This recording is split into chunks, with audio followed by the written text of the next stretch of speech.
Come to getting a headband of +4 wisdom because I need to start working on that. That'll be good for your channeling. And Actually, that's we're going live. Let's do it live. All right, watch your language, folks. I mean, it's not a kid's stream, so if your kids are watching, don't. I apologize in advance. Yeah, it's gonna slip. All right. Don't forget to post a link. Link for what? The link to your stream in your channel. Oh yeah. Thought I already had. My bad. One sec.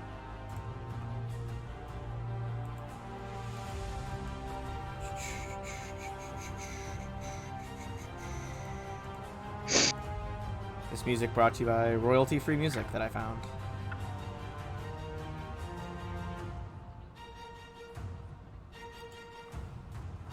Everything's going crazy out here with the new Amazon show picking up. And we live right down the street from Weta Caves, which does all the production for Lord of the Rings. Oh yeah, I forgot that was. So there's like there's never any parking or anything, so people are just like, everything's like absolutely mobilized, and they're going ham on that show now.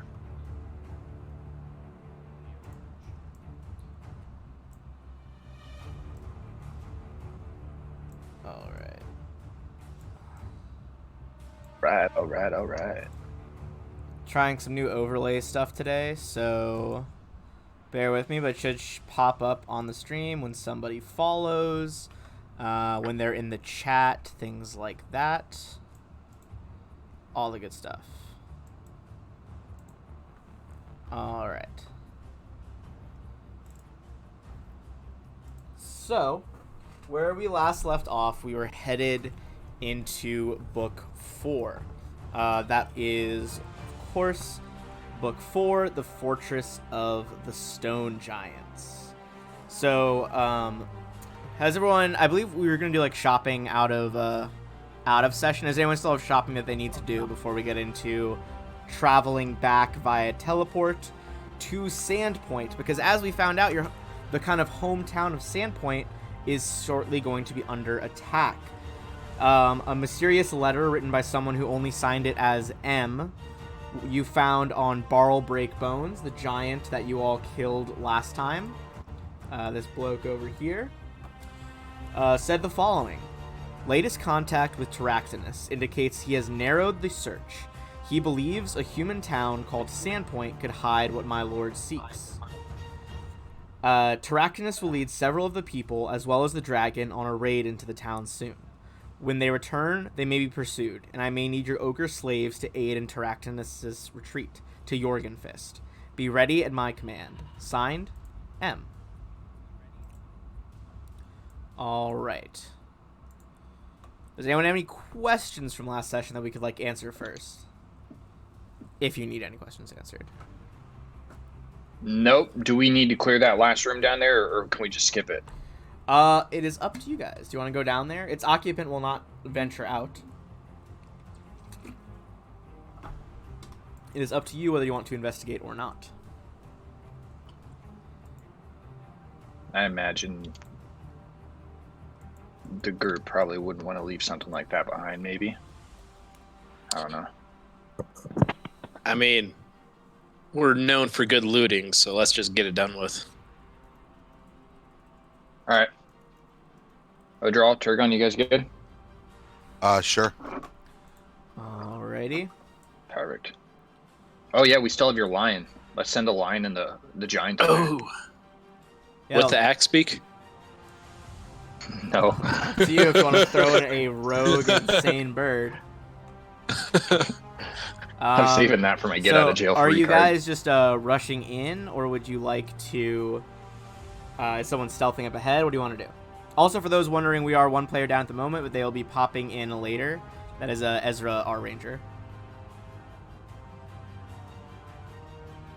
So what are you guys feeling?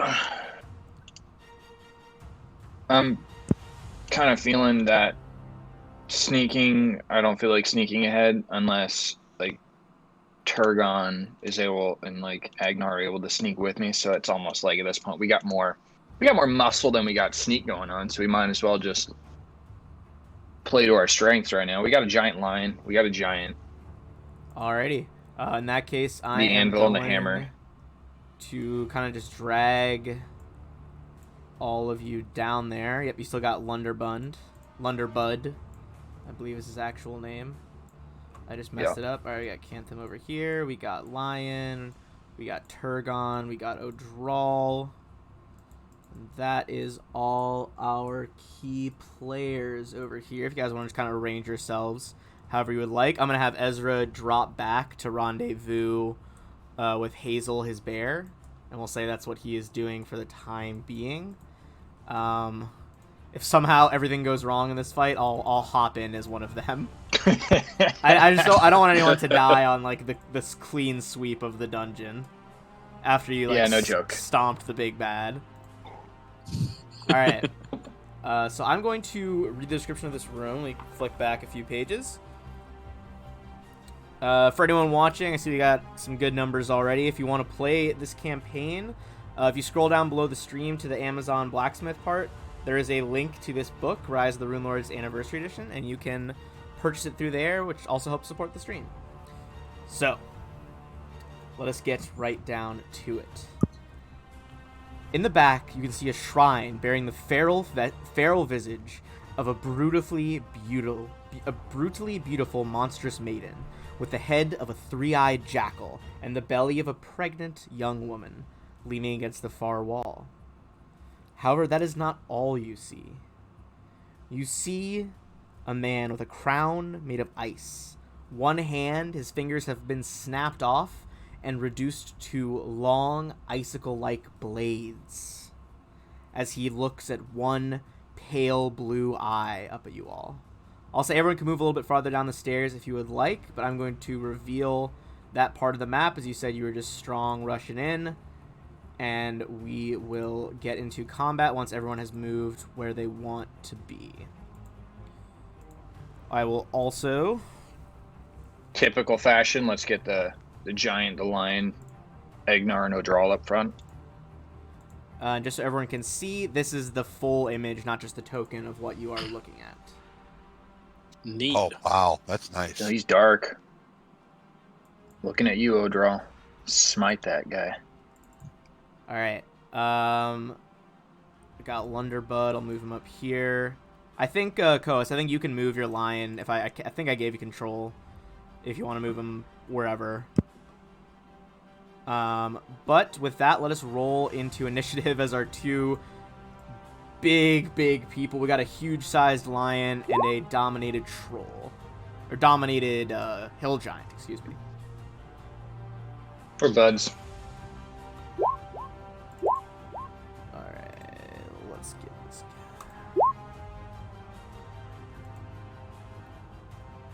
Alright, is everyone entered? I'm just gonna remove Ezra for a hot minute. Oh, I gotta re-roll for Lunderbud, actually. Typical. Alright. Agnar, he's gonna go before you, because he has an insane initiative bonus. But it is this thing's turn first. As he sees you all approach, he is going to hold up his kind of icy hands, and there is a brief flare of magic, as if a blizzard is swirling in and around him. And you see his body begin to harden with ice. Also, my soundboard is way loud. Sorry for that stream. I'll turn it down a little bit. That is going to be his turn, and he is going to kind of back up a little bit over here to skirt the pit, but still make people run to him. Agnar, is your turn.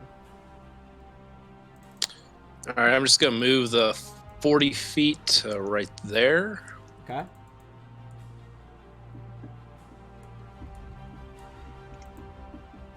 And if he comes within reach, I'm going to have the trip prepped. Roger that. And do you have either knowledge local or knowledge, religion? No, I do not. All right. In that case, Odral, it is your turn. Okay, I'm gonna. Well, 1 second. And if you have either of those knowledges, you can roll as well as you kind of spot this guy at the other end of the tunnel. I might have religion. That's possible. It's a possibility. All right. So, first off, right off the bat, you would know that this, what was once a man, is now undead. And they are a wight, W-I-G-H-T. The flesh of this pallid walking corpse is rotting and putrid. Its body skeletal in places, and its eye sockets glowing with red light. Although in this guy's case, it is a pale blue, as you realize that he also probably has some icy aspects to him that are a bit different than others. Specifically, this is a kind of subspecies known as a frost wight, typically created in very cold environments when they are raised. You know that they are actually so cold that if you touch them without a weapon, like an unarmed strike or a natural attack, it will do cold damage back to you, as they are like radiating ice. All right. I mean, I'll say that I'll tell everyone it's undead. Be careful if you hit him with your hands or natural attacks, because it can hurt you because he's so cold. And I'll move, double move out to here. Hell yeah. That's going to bring us to Cantham, our bard. What do you want to do? Can I do some kind of knowledge or perhaps perception check to determine what spell he cast on himself? That'd be a spellcraft check. Even better. Maybe not. That is going to be enough. He cast the spell Bark Skin on himself, although instead of kind of tree bark, it manifested itself as like a thicker layer of ice around his body to increase his protection. Gotcha. In that case, I am going to cast Dispel Magic once per day. All right. On that to remove Bark Skin. So make a Dispel check. That's going to be a d20 plus your caster level. You have to exceed 11 times, or 11 plus the spell's caster level. So this will just be all right. That is going to dispel the Bark Skin as it kind of just like tries to refreeze, but like crumbles away. Nice sound effects. That is going to be, thank you. That is going to be Koas Turgon in game, and your crazy big lion. I'm gonna dimensional slide next to Agnar. All right, step through the air, appear at the other end. I'm gonna try to hit him with a scorching ray. Okay, go ahead. It's going to be an 18 against touch. That is going to hit. And you actually see that ray of fire, so both of those hit.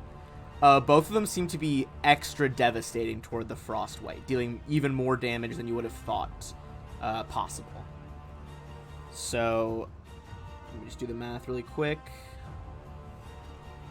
Yeah, fire is not great for a Frostwight. It's gonna be all right, but he is still standing. Can the lion pounce, or is I think Odral might actually? I think Odral might be in his way. Oops. I'll say the lion is huge sized, so I'm gonna say he can make like an acrobatics check to just run like around him, like Odral will be kind of between his legs because he is so big. Maybe even just walk over him. Yeah. I'll say it would be right, he can walk over him if he just wants to move over there. If he wants to do a charge and a pounce, I'd say it'd be acrobatics just so like he doesn't get caught up in that like galloping stride of the lion at full speed.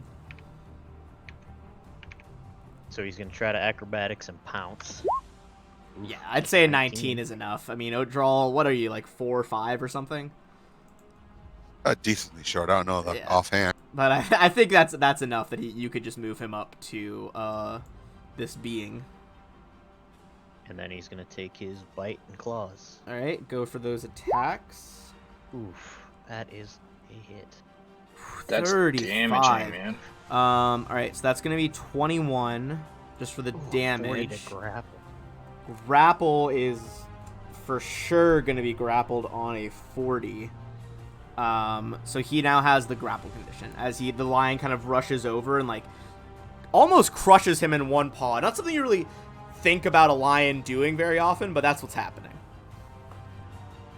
So he'll take his 2 claw attacks. All right, it's a hit, Not much damage, but and the second one is not a hit, however, on the 20. and then he gets the rake.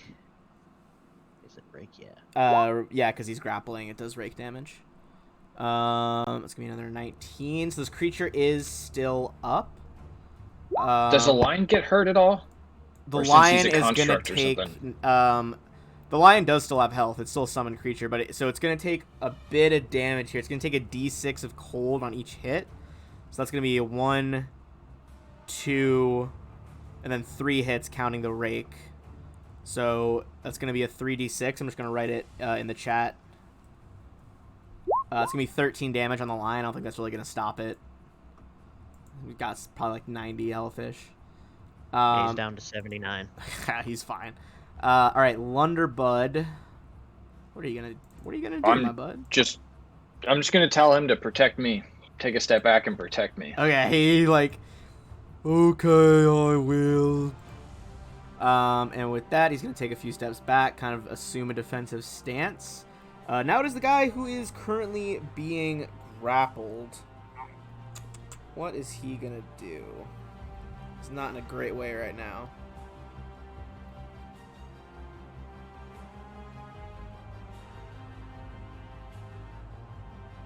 Alright. Damn, yeah, he is in a bad way with this. Alright, he is gonna try and do a slam attack on the lion. It's gonna hit, and that's gonna be not a lot of damage, to be sure. That's gonna be 7 damage, and have the lion make a fortitude save. This isn't really gonna matter, but might as well. It's all he can really do. This guy's fucking toast.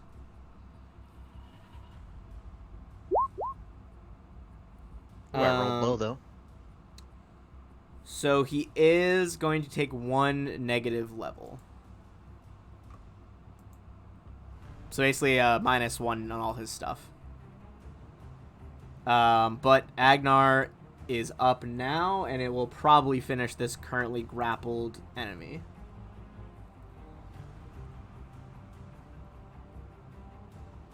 Alright, so you run up. You can still get 1 attack off.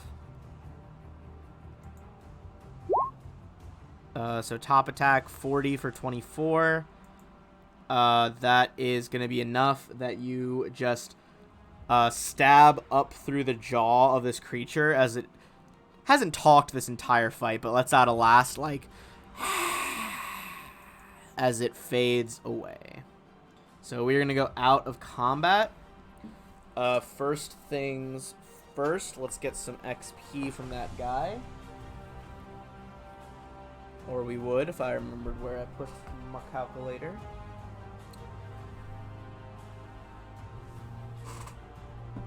Ah, I hit it in my bestiary.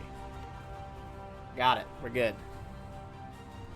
Alright, everybody is going to get 2,400 XP from that fucking slaughter. As you 2,400? 2,400. As you all examine him, go ahead and give me a knowledge local check. Okay. Turgon, you piece together some scraps that you've heard in the village of Turtleback Ferry, as well as those from your ranger friend. Not Ezra, but Jakardos in the Black Arrow Rangers. You realize that despite its graying skin, you put together who this is based on his weaponry and his chain shirt. This is Lamitar Baden. This is the previous head of the Black Arrows, who you guys were looking for. The guy who had the relationship with the nymph? Correct. Oh, okay. Very good. I guess that solves that puzzle up nice and neat. We don't need to go to the marsh anymore. Do we want to have Biggins take him and carry the body back to the other Black Arrow guys? Is there even a body left? I mean, There's like some skeletal bits. A lot of it is like melting away as he's like a frost white. Nah, I don't know. Also, give me... so you know that his shirt is a +1 chain shirt? And then give me a spellcraft check on his bow.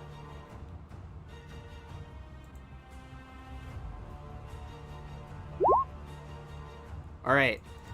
His bow is a +1 Icy Burst composite longbow. So Icy Burst is kind of like the improved version of the Frost enchantment. It still does an extra d6 of cold, but additionally, it also, when it crits, will do extra cold damage. Very nice. And that is a +3 strength composite longbow. We'll hold on to that for our ranger friend, maybe, unless somebody else wants to use it. I believe it's the equivalent of the one that Ezra has. It just has, like, also the Icy Burst on it as well. Oh, then yeah, he'll probably want that. yeah. He's getting Icy Burst on one of his scimitars, so that works perfect. Yeah, I think... I'll check his sheet here in a second, but I'm, like, 80% sure. I know he has a composite longbow. I just can't remember if it's a 2 strength one or a 3 strength modifier. It's a 3. Oh, okay, yeah. Because he waited the whole game to use it up until, like, a week ago.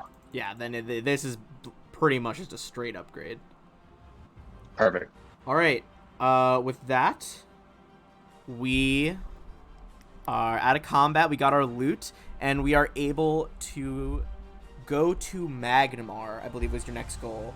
Did everyone already know what they want to buy and add it to your respective sheets? Yeah. Yep. I'm good. All right. So I do got to ask, go ahead. Coas, are you getting that imp? The imp. Oh, I didn't look it up. Hold on. Well, we were looking at items, and there's an imp you can get.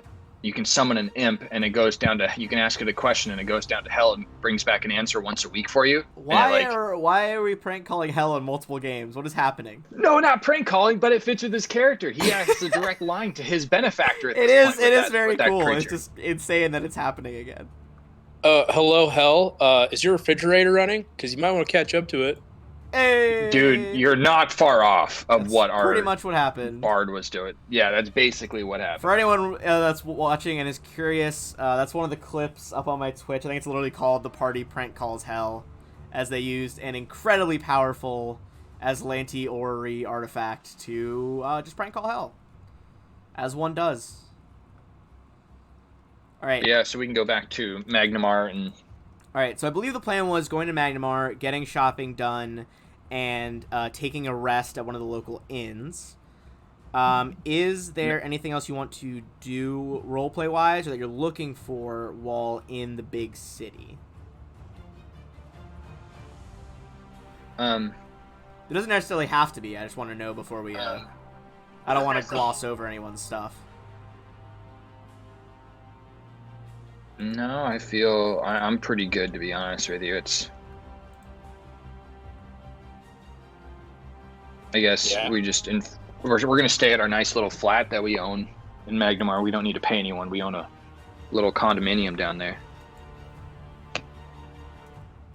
But I don't know. Should we tell the governor of Magnamar what's going on, where we're going, what we're doing? Yeah, maybe they can send reinforcements. I don't know.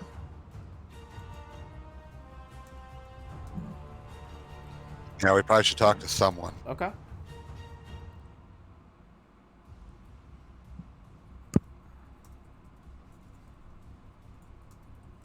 All right. So as you guys finish your shopping, you'd be able to seek out the mayor. Let me go back to my Magnamar notes. Oh, Ezra wanted me to say while we're doing this, he's going to be out communing with nature. All right. He is gonna be out communing with nature. Agnar, I believe you wanted to help him as well, correct? Or do you still want to do that now? Yeah, I still want to do that. Okay. Although I'd like Ezra to actually be here for that. Okay. If that's cool. No, yeah, we'll say you go out with him. And as he's communing with nature, you will help him, and we'll roleplay that when he comes back. We can always double back once he is ready. But Agnar is going to help him for some sweet reasons. As for talking to our Lord Mayor, that is Lord Mayor Haldmir Grobarus, which I believe I have a handout ready for him. Give me one secundo.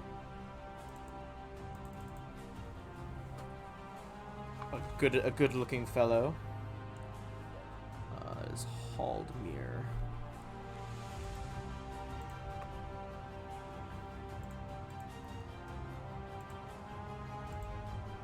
This is Haldmir Grobarus, the mayor. And to your guys' almost surprise, you guys are ushered up to the mayor rather quickly. Well, it's you lot. You're the ones that, you foiled that plot to assassinate me from that beast in the Shadow Clock.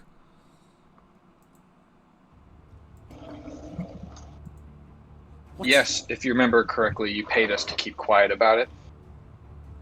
Yes, well, it was a little embarrassing, but nonetheless, what news of Fort Rannick?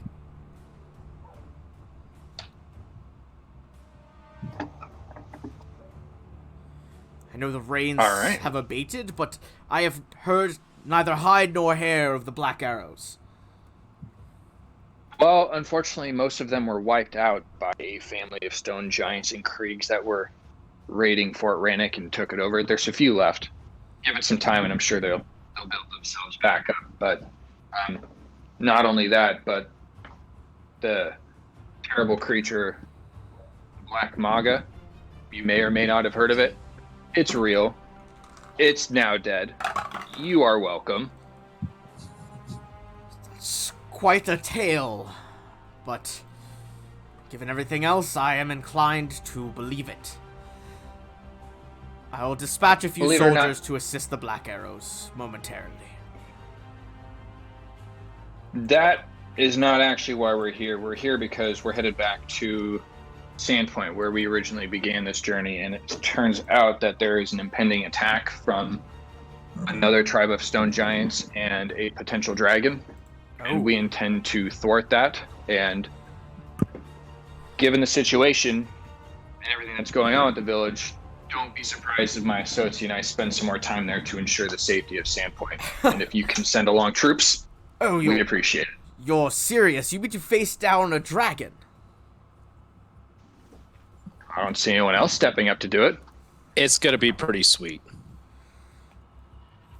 Well, I wish you luck then, I suppose.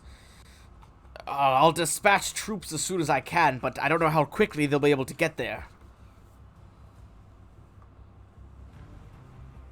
All I need from you is something giving us the authority to ensure to do what we need to do and organize the forces there as much as possible. Well, I will sign a writ that will endorse you as protectors of the Protectorate of Sandpoint. That should be enough for any politicians there, including Mayor Deverin.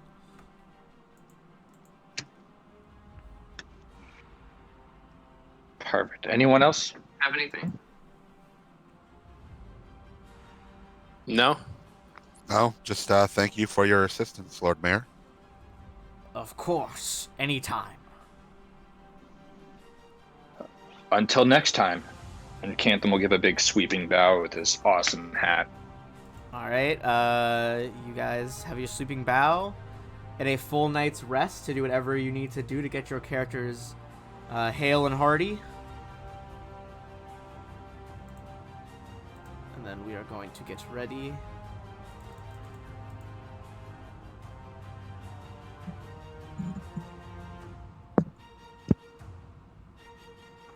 All right.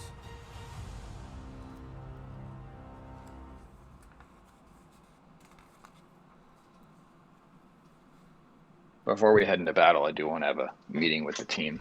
All right. So if you guys want to presumably get your rest, get all your spells back, and then we can have that meeting.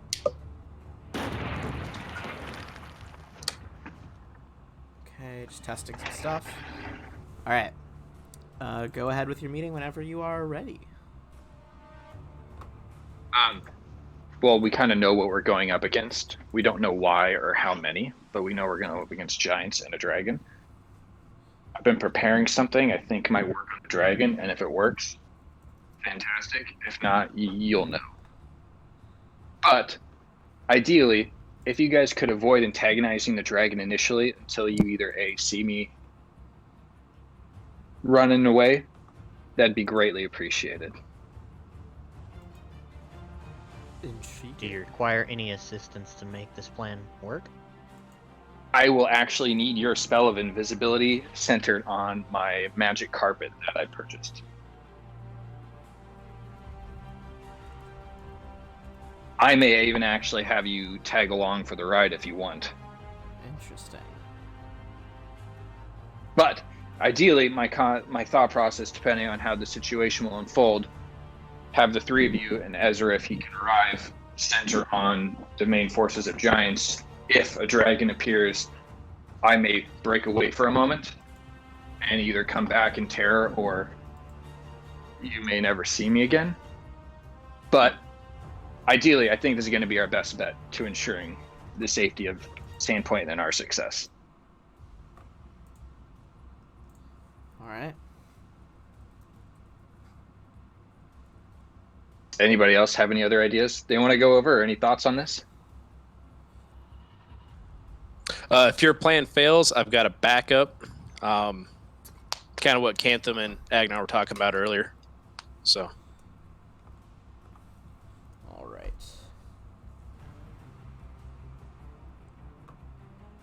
So, in that case, you say you have your backup plan as well. Once everyone is ready, we are going to move to teleport as a group. So, Turgon, you have your spell prepared to teleport everybody? I do. All right, that's going to be a D100, but this is very familiar territory, so it'll be extremely unlikely that there are any mistakes. Yep, you are totally fine, and teleport. Is there anywhere in particular in Sandpoint that you would like to teleport? Or just kind of like guys? center town, or I mean, up to you. All right, up to you guys, wherever you want to appear.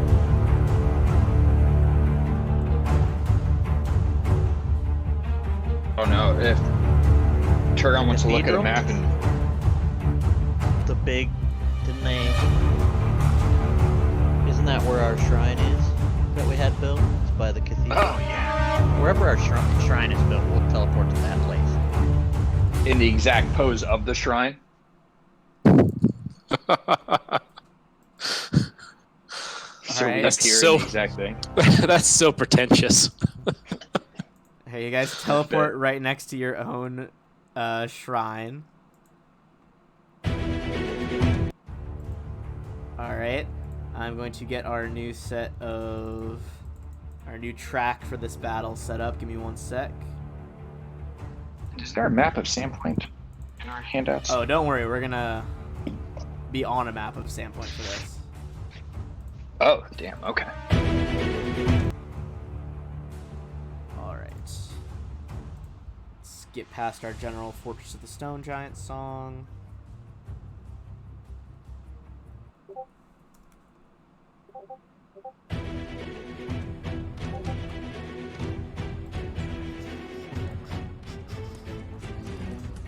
Alright.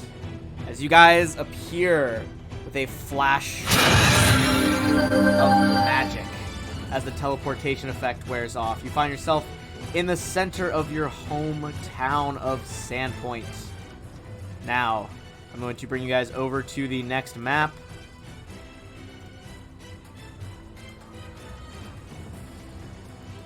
This is the entirety of the town of Sandpoint. You guys said you appeared by your statue. This is in the area right next to the cathedral. If you would like to kind of drop your tokens right over there.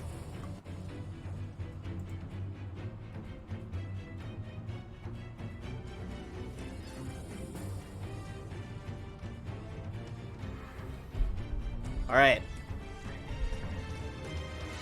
So obviously you guys aren't going to be perfectly to scale. However, what we are going to do is we'll just use this as a general battle mat to encounter enemies as we go.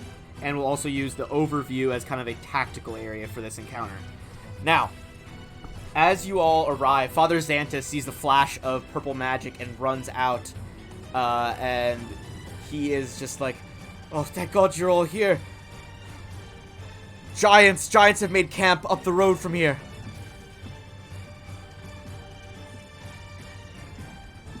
How did you know?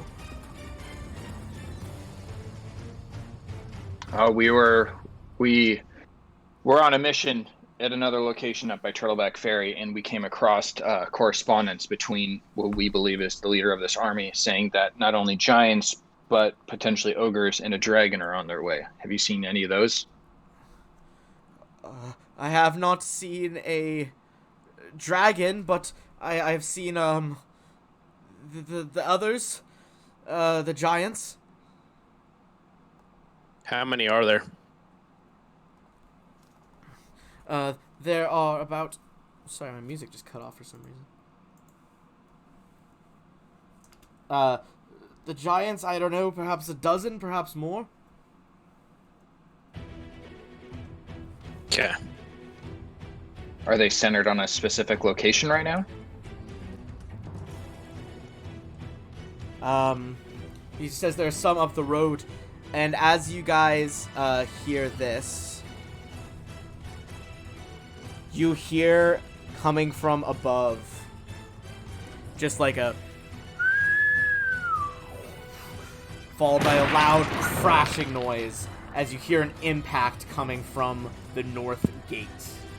What do you guys do?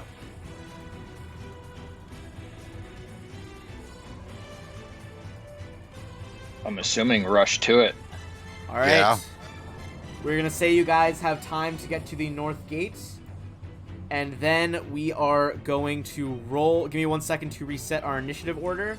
And then we are going to roll into it. All right. Everybody go ahead.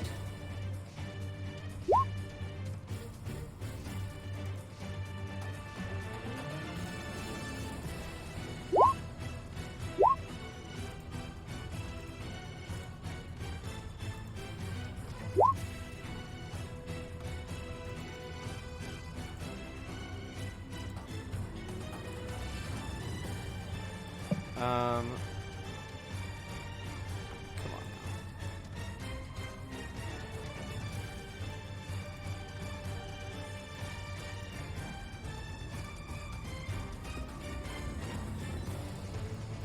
There we go.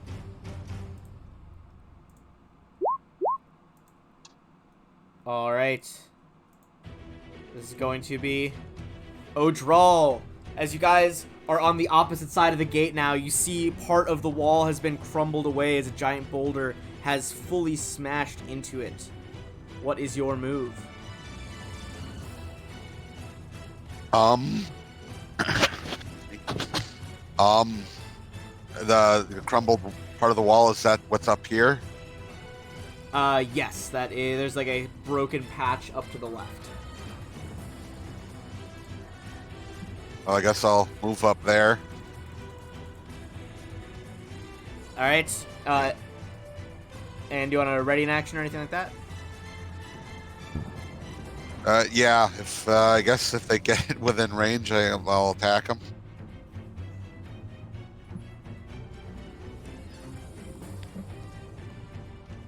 All right. Apologies. Give me 1 sec. Something was not loaded right. Trying to figure out what it was. Okay. We got it. All right. So next up is going to be Cantham. Cantham is going to use his Wand of Haste on everyone. All right, you guys feel that powerful spell wash over you as you all have your motions sped up, and time seems to slow around you as you get ready to engage 3 full-grown stone giants in combat. And for my move action, I will start my Inspire Courage. Fuck yeah. You begin your performance. What are you doing to do it? Are you singing? Are you playing an instrument? What's your move? Nope, I'm going to do an oratory speech about how this is what we've trained for. This is what we've been waiting for. This is the fight. This is where they die.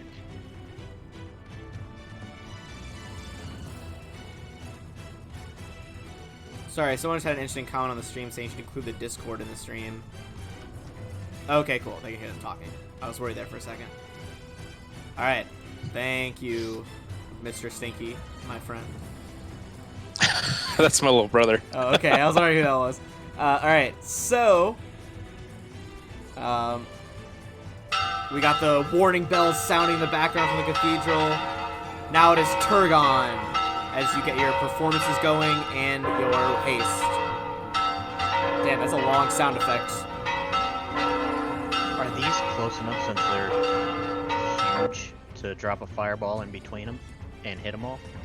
That was when the drop one, like, tokens right are there. on map, yeah, it's gonna be to scale. So, like, obviously it's not scale with the buildings, but that's how far apart they are in map world. Gotcha. So I'll put a fireball in between all of them.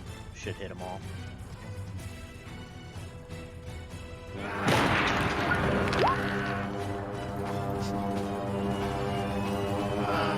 Alright, gonna have the sound effects from the official raid soundboard going in the background.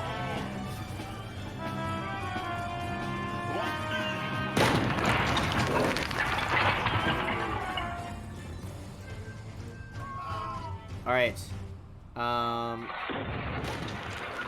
Now it is going to be their turn to make a reflex save. 32 fire. God damn. Alright. DC 20, correct? Yes. Alright. Top 2 are going to pass. Bottom 1 is not. So that is going to be 16 on the 2 that pass. And 32 on the one that failed. Is there anything else you want to do? I'm gonna move back a little bit behind this house. Alright. In that case, it is the stone giants. One is going to advance to the breach to try to start squeezing through, and is going to try and hit Odral with his great club. Odral, what's your AC right now? 28. That is going to be a hit. You're going to take 15 damage as you roll to the side, but still the club smashing down sends enough shrapnel into you that you still are hurt. The other 2 are both going to pull huge chunks of earth out of the ground and hurl boulders over top of the wall, trying to target one at Agnar, one at Cantham.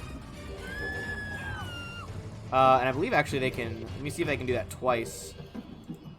They can, so they're both going to full round attack with 2 boulders. 2 at Cantham, 2 at Agnar. Agnar, what's your AC? 21. Alright. both boulders, you roll in a somersault to the right, one slams to your left, and then you duck the other one as it sails over your head. Neither hits. Cantham, your AC. Just the same, you manage to roll out of the way of both boulders. Just rocks smash into the ground. Next up is going to be Agnar. So with this being to kind of to scale, can I hit him from where I'm at? I'm going to say yes, you could. You'll be basically assuming that you're running up on the breach with O'Drawl in kind of the grand scheme of things. In this scheme of things, you're already like by the breach, essentially. So yes, you can try to hit. Oh, sorry, wrong one. Oh, never mind. You good? Is it good? Yep. Okay, all three are gonna hit. That's gonna be 52 plus 26 is 78. You deal 3 vicious strikes with your adamantine glaive. The kind of pale mix of bronze and gold colored metal slices through the stone giant's skin, leaving it almost dead, but it is still looming over the town, not to be put down as long as it can help it. O'Drawl, it is you in front of the lead stone giant. Well, I'm gonna step into him and swing at him. All right, 28's gonna be hit. First one is a hit. The other 2 are misses. But with that 6, you manage to cut his ankles out from under him. As you slice his calves, he drops, and his stone, like his head, hits part of the wall, and it like brains him on the way down. So that is 1 giant gone. Cantham, as you hear war horns in the distance, it is your turn. I am going to go ahead and cast Good Hope. Alright, 1 living creature per level. Alright, you get everybody in on that. There is... At least, yeah. There's a powerful divine magic pulse, or arcane pulse from your oratory, as the speech itself talking about how Sandpoint has weathered attacks from all manner of creatures in the past. You all hear this and are renewed with this good hope, ready to fight. Do you want to do anything else? I'll just continue. I'm going to take a kind of a step back and hide a little further back away from those boulders. Kind of made me a bit nervous, and just continue the bardic performance. All right, you kind of duck in behind a house. Turgon, is your turn. You kind of backed away from the wall to the nearby buildings. You saw stones getting thrown over. What is your move now? I'm gonna cast Mage Armor on myself and stay hidden behind this house. Try to stay hidden. Alright, Mage Armor. There is a powerful pulse of magic around your body, kind of illuminating you with a greenish-purple light. And you are protected a little bit more than you were, taking cover behind the building. That is the stone giants. The 2 back here are going to try to keep throwing boulders. 2 boulders at O'Drawl, 2 at Agnar. Let's start with O'Drawl. Alright, highest chance to hit on O'Drawl was a 17. That's not going to do it. And Agnar, you managed to get your back pressed up against the wall as they sail overhead, and the impacts thud into Sandpoint, but you are not harmed by the wave of boulders. Agnar, it is your turn. Okay, I'm gonna move in. Let's see. Here, and then I'm gonna make my attack.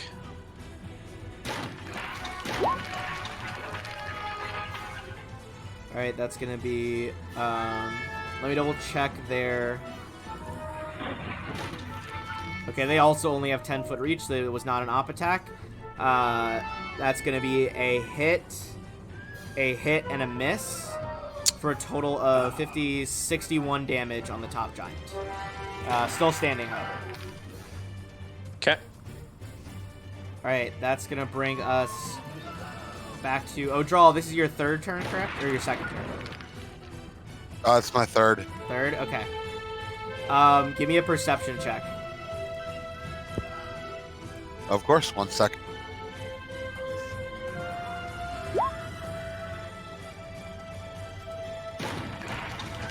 You hear more war horns in the distance. And some of the men up on the wall who are like desperately clinging, like not even firing their crossbows as the boulders rack the defenses of Sandpoint. They're like, Giants! Giants spotted at Tanner's Bridge! And, oh gods, what's that with them? It's some sort of bears!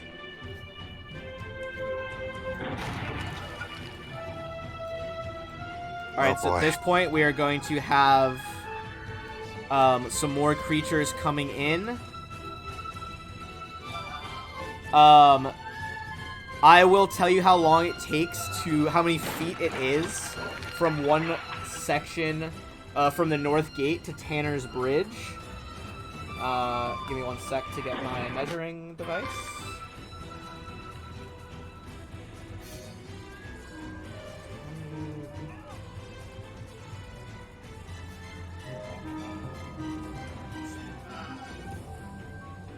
So it is about 500 feet from here to there. Woof. And let me get our other friends out on the map.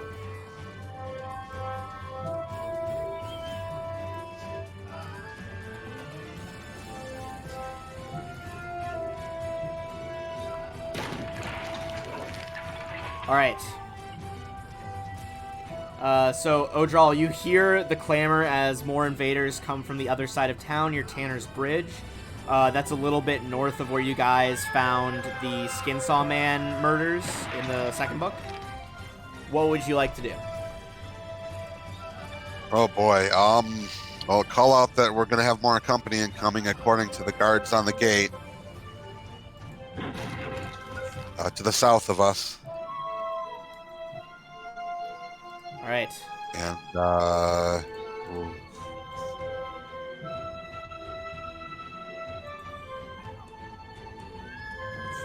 yeah, we probably should move as a group, so we need to clear these guys up in a hurry.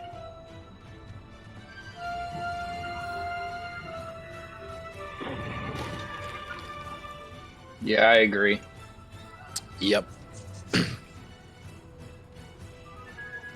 1 sec, let me All measure how far this is.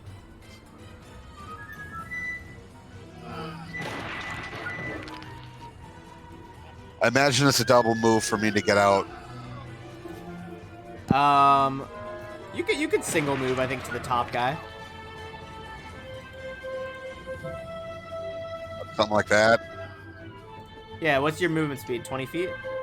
It's 20. Yeah, to get up to him, it would be a double move. Okay, in that case, I'll move. I'll do the double move, and I'll move. Oof, I don't want to provoke from both of them. So yeah, I'll move up on this guy. All right, that's gonna be 1 provoke from his Great Club. That is gonna be a 27 to hit. Just misses. All right, you manage to like run up. Like, he, like, slams the club down in front of you, like, skitter back for a second, and then as he brings it back up, you move in for the kill. Cantham. I am going to continue my song and retrieve my magic carpet and just roll it out on the ground. All right, magic song continues. The carpet. And that was inspiration, unfurls. right? Yeah, everybody's getting a +2/+2 on their stuff from the Bardic song right now. Yep, you should have that checked. The townsfolk hear your music. and Actually, get to real cheer. quick, guys, that's +3/+3 now. Oh, snap! Going up forgot. on the bonus. Hell yeah. Yeah, so your Inspire Courage is +3 to attack, +3 to damage. And +3 for mind affecting fear effects. Fuck yeah, let's go. Alright. That's your full turn then after you unfurl the carpet? Alright, in that case, Turgon. I'm gonna move 30 feet up to here, and I'm gonna snowball the... No, I'm gonna snowball the further stone giant. Okay, you sprint up, going through the dust and smoke as you get outside the north wall. Gather up your Ice Blast. That is going to be a hit for 18 cold. And that is going to be these Stone Giants. Alright, I'm going to move our other enemies a little bit into town. And the one that is the topmost Stone Giant over here is going to go in with his Great Club now that you guys are at a close distance. One at O'Drawl and one at Agnar. O'Drawl, this time it's going to be a 29. Yep. And that is, let me just double check his Great Club damage.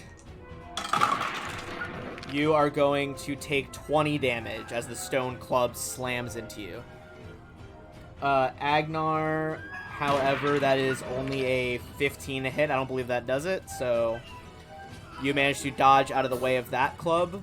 The other giant is going to take like a little 5-foot step forward, and now he is within his 10-foot reach. He's going to do 2 more on Agnar. The first one's going to hit, second one is a nat 1. Nice. So as one, he just like a tree, kind of the roots grow up around his club as he tries to rip it out of the ground. Whiffs that shot, but the other one is going to deal 17 damage to Agnar. Okay. And then you're not quite sure what the others are doing, but you hear like the animalistic like of some beastly predators, as well as screams from the townsfolk as the giants like wade into the east side of the town. Alright, that is going to bring us back to Agnar. Okay. I'm going to hit the giant down below. Alright, go ahead. Whoa.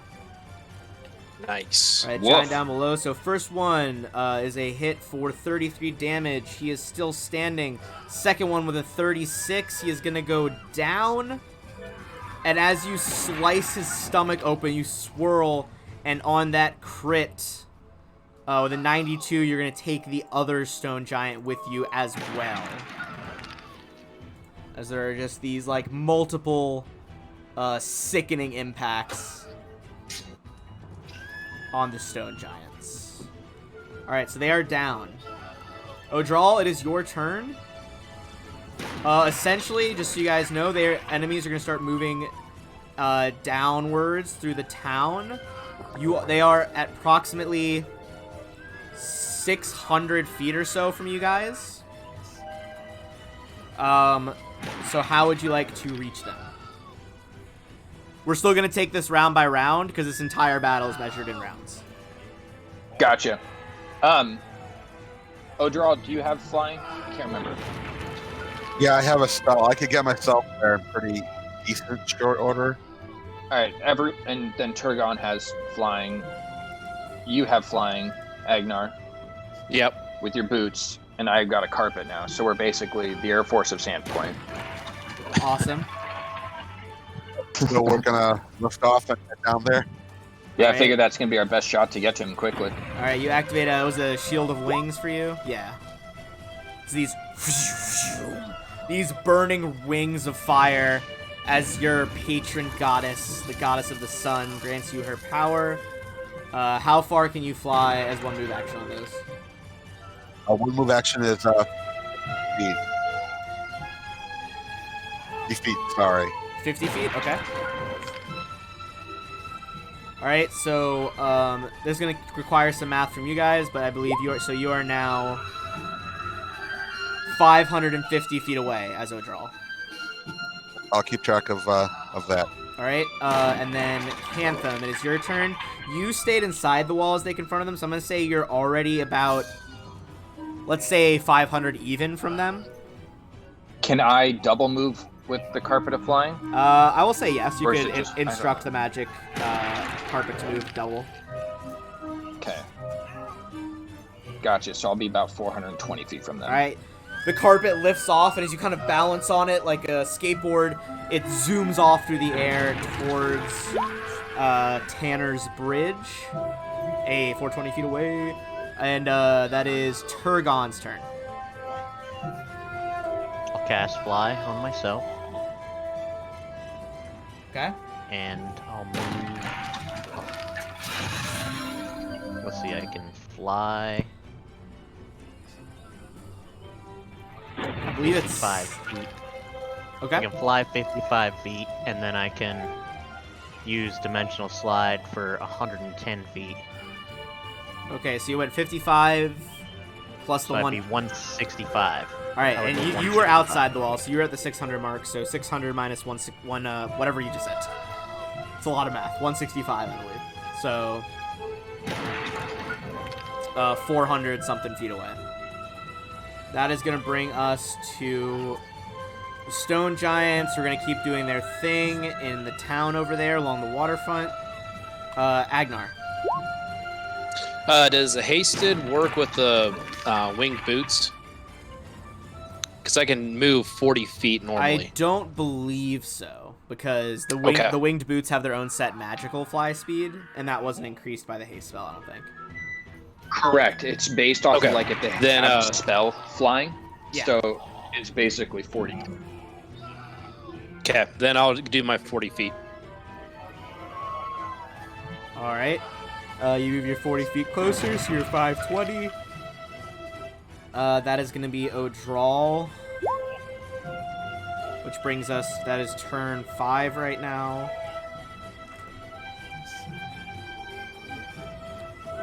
Yep. All right. Yeah, I'm gonna move the double move, so 100 feet. All right, you move 100 feet closer, bringing you a little bit nearer to the giants. They're still kind of rampaging. That is going to be Cantham on the carpet. Right. Same thing. I'm going to do another double move for 80 feet. All right, that's going to bring you down to 340 feet, I believe, away from the enemies. Next up is going to be Turgon, who has the fly spell active as he swoops over Sandpoint. I'm gonna double move. The guards on the wall are just in awe of this display as, like, winged boots, flying carpets, burning wings, and just magically suspended flight all, like, blast out of there like Superman to go to the other side of town. Alright, so 340 feet away. Turgon, you double moved, I assume, is flying? Yeah, double move. Can you also do a dimensional slide in there, or do you not want to? I could, but I don't want to get too far ahead because I'm squishy. That's a valid point. So Turgon, kind of like, at a staggered pace, all of you guys are flying over the cathedral at this point, almost getting closer to Tanner's Bridge. You see it on the horizon. I'm going to say anyone that can give me a knowledge nature check to try to figure out what the fuck they brought with them.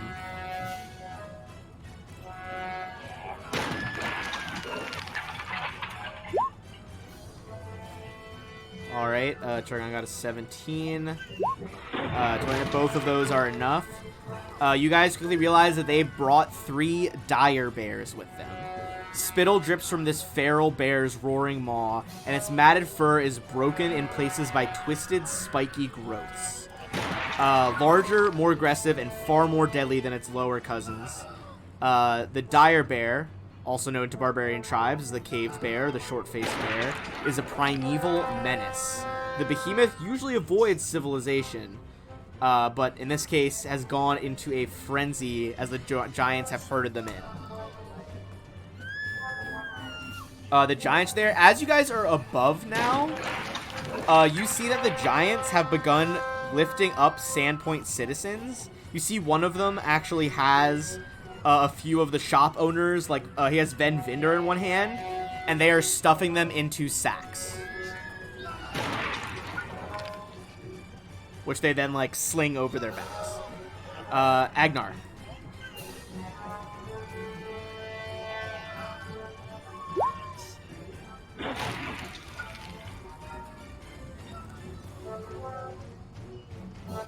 Alright, Agnar double moving with the flight. Then that brings us back to O'Drawl, who is with the Wing of Shields. Or shield of wings. Yep. Wing of shields. Yep. Double. Just fucking wings made out of shields. I mean, that's equally terrifying. Yeah, that is crazy. I would be psyched out if I saw that coming toward me.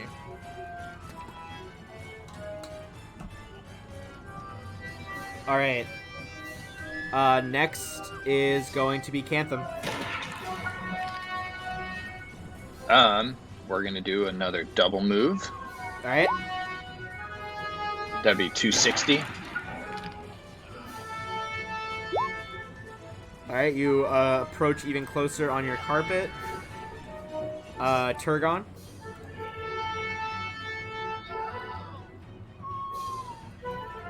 Hey, wait, real quick. What round are we in? Sorry. With Odral's last turn, that was round 6. All right.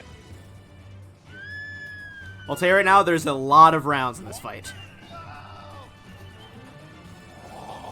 Oh, I was using it to count my haste that I have on you guys. Yeah. So that way- and then- Section, the rate on Sandpoint is so dependent on what rounds things happen in that I just have a counter going right now. Perfect. Thank you. I gotta keep track so I know when to do it. Can what? And I'm gonna not move. Okay. And I'm gonna spend a full round action to use an Arcanist point and switch out a spell. Alright, you channel, kind of swap out that knowledge prepared in your brain with a new magical source as you survey the battlefield, wanting to change up your strategy. The bears at this point have begun, like, crushing various buildings along the waterfront. And the stone giants are still kidnapping people and just smashing and taking whatever they can grab. Agnar?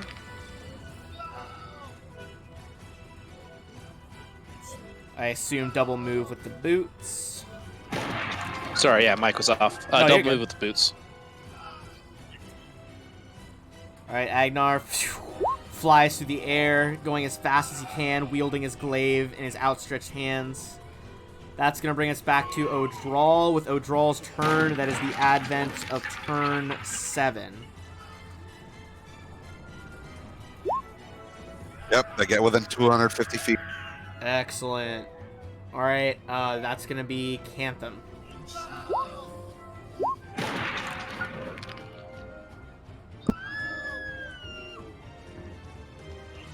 All right. He's at 260, so he's going to do another double move to get just a little bit closer, but you can tell he's kind of aiming more towards the stone giant flying above. Okay. In that case, it is going to be Turgon.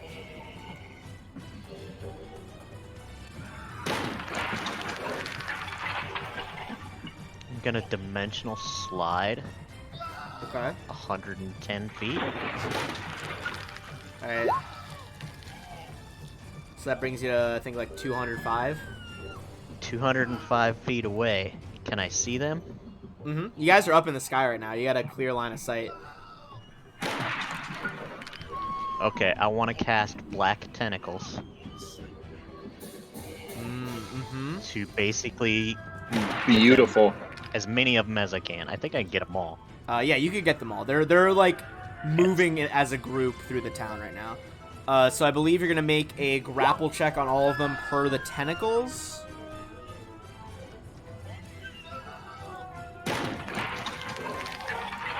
The CM. Alright, so first of all, they all are going to take 11 damage. Oh, if they are successfully grappled. Alright, so their CMB is your caster level +4 +1. So +5. So caster level +5 is your CMB.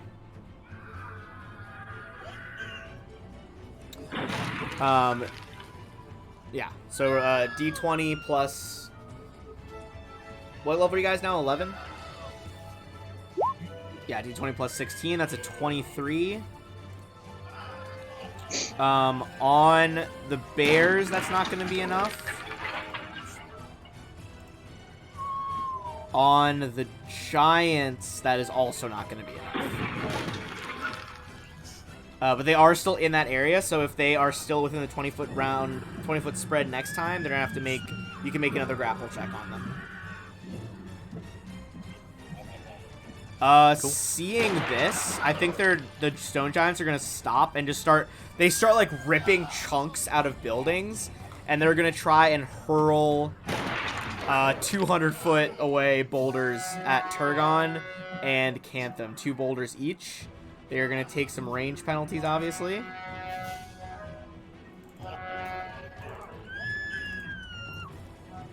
Let's start with our Arcanist.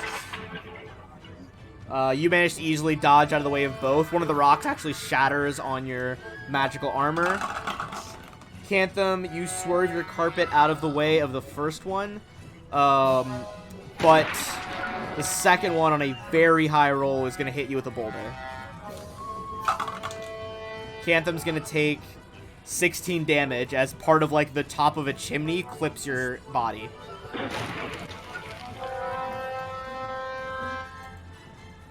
That is the Stone Giant's turn. Which Got it. Brings us... And the bears, at the moment, they just kind of are still in the tentacles, just stomping and biting at them, which is luckily distracting them from stomping and biting the citizens.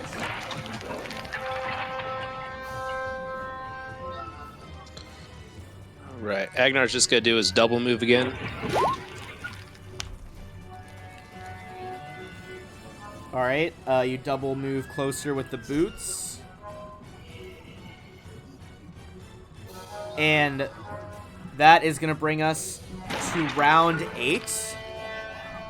As you all are rushing towards the giants near the bridge.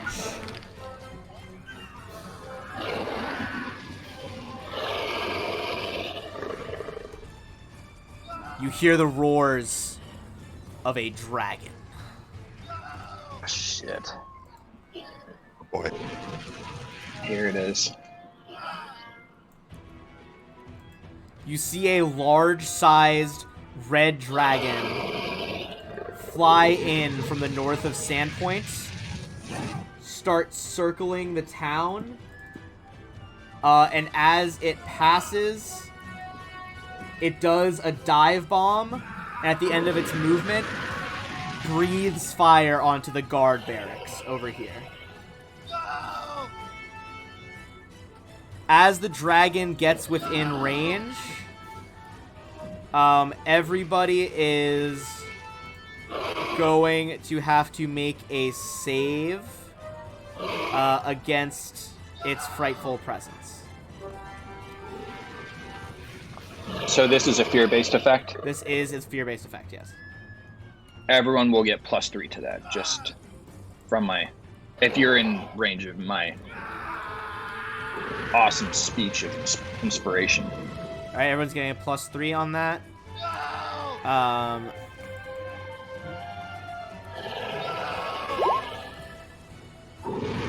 Basically, as it roars, so Cantham passes. Agnar, is that with the +3? Yeah, I have it clicked. Okay. Cantham passes. I didn't add +3 to your buff. Oh, okay, never mind. So it's Because 19.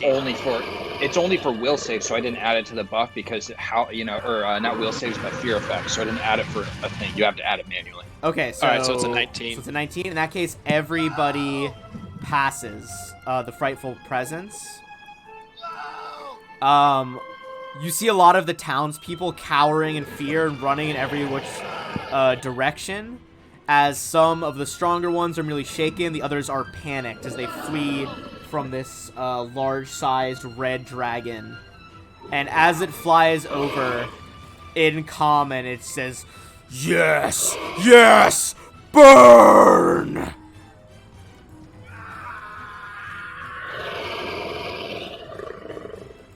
And he is going to be technically in the order as right above O'Drall, but that was his turn, so it is O'Drall's turn. Cool. Also, I'll show you guys the picture afterward, but I have an aura for him on the map that shows how far it stretches. Like, within Sandpoint, and it's scary. Like, he would be scaring everyone, essentially, as he flew by. As a dragon should, to be fair. Alright, yeah, sorry, go ahead, Odral. I interrupted you. I'm thinking, because, run assessment. We have a plan. Clear these and move on. I'm going with that unless someone tells me differently. Alright, you continue with your shield of wings to fly closer to the stone giants, and then it's going to be Cantham, who I believe is the closest to the giants right now, as they are throwing boulders up into you as the ground swarms with these like black, oily tentacles made of the arcane magic that Turgon has set forth. He is actually going to, rather than move, like, as he instruct the carpet to go down, and as he does that, he is going to go ahead and cast Eagle Splendor on himself. Oh yeah, there's a blast of magic as your force of personality, already well known within the town, becomes all the more powerful as you become kind of this shining beacon flying in the air on the carpet. Are you still... Go ahead. In one last move, can I toss my Wand of Haste over to Turgon? Since we're flying next to each other, I'm gonna say he's gonna have to make like a sleight of hand. Either you make a sleight of hand, or he makes a reflex to catch it, or sleight of hand, whichever's higher for him. Nah, we'll hold off on that. It was just something I thought of. It wasn't part of my original plan, so I'm not gonna mix it in there yet. But all right, because remember, you guys are closing in, but you are still a little bit farther apart. I think you guys are like at 30 feet away from each other because one of you's at 220 and 180. Yeah. So I'm just lowered myself to the ground, cast Eagle Splendor, and leave it at that. All right. In that case, we are going to move on to Turgon. They are all still in the area. If you want to make another grapple check, I gave the giants a roll to see if they were smart enough to kind of get out of it, but they were not. That is not going to be enough again, unfortunately, to get the bears and the giants. I'm going to drop a fireball on them. In the midst of these oily tentacles, boom, you basically point your two fingers forward, and this little bead of red light streaks in and explodes. Alright, that's going to be a 20 reflex save. Let's go with the two giants first. Top giant going to pass, bottom giant going to fail, so let me subtract their damage before I move on to the bears and forget to. Let me double check the bears' reflex save, because they are big, but I don't believe they are very dexy. They are not that dexy. Let's try it. Alright, bear 1, fail. Bear 2, fail. Bear 3, pass on a nat 20. Alright, so I'm going to separate them a little bit. Bottommost bear here is the one that passed, so it's going to take 14. Other two bears are going to take the full 28. All 5 of those enemies are still standing, however. That is going to be the stone giants. So, Cantham, you lowered down, right? Correct. Yep. Okay. Kind of more so to get out of view of them and focus on my own thing. All right. They are both going... Let's give them another check to see how... They're going to stay in the tentacles. They would both rather take a full round action and are going to pick up chunks of the building next to them, as well as one of them literally rips part of the stone masonry, keeping Tanner's bridge together, out of the muddy water and hurls them up at you guys. There's going to be 2 attacks on Turgon, 2 on Cantham with boulders. Turgon, what's your AC again with the mage armor? 18. Okay, we got some range penalties, obviously, as well, but one of them on a natural 19 on the die is going to hit you with 1 boulder. That is going to be the one that picked up part of the bridge. You're going to take 16 damage as Turgon Part of the bridge slams into you. You can't quite fly out of the way fast enough. Now the 2 on Cantham. Okay, 3 range penalties. You managed to fly out of the way of both. As they, like, Sweet. sail off and just, like, smash into the woods beyond the wall. It's going to bring us to Agnar. So Agnar's going to do another double move, which should put him at 200 feet. And I think that's going to put him right here on this rock. All right, hell yeah. So next is going to be the beginning. Let's get our round counter going. For those watching, Do we know how, like, what size dragon that is? Obviously, it's a red, but do we know? It is large size. If you guys want to make a knowledge arcana check, you could try to figure out, like, what age category it would be.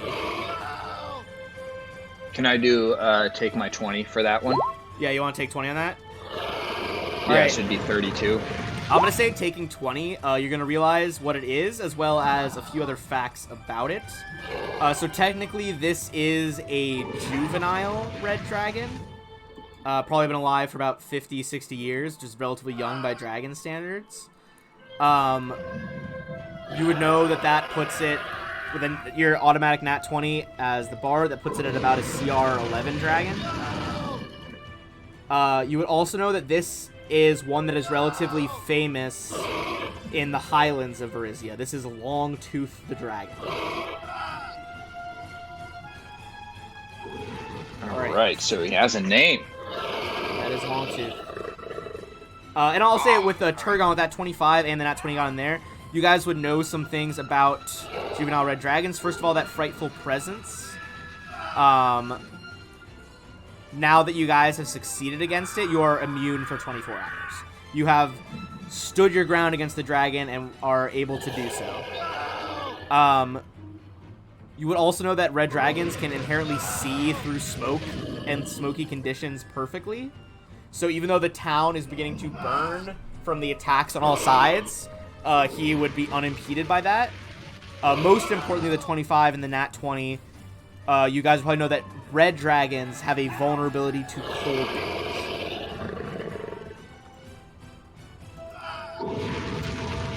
I'll say that's all you know for now. Perfect. Thank you, sir. And so now it's his turn. He kind of does a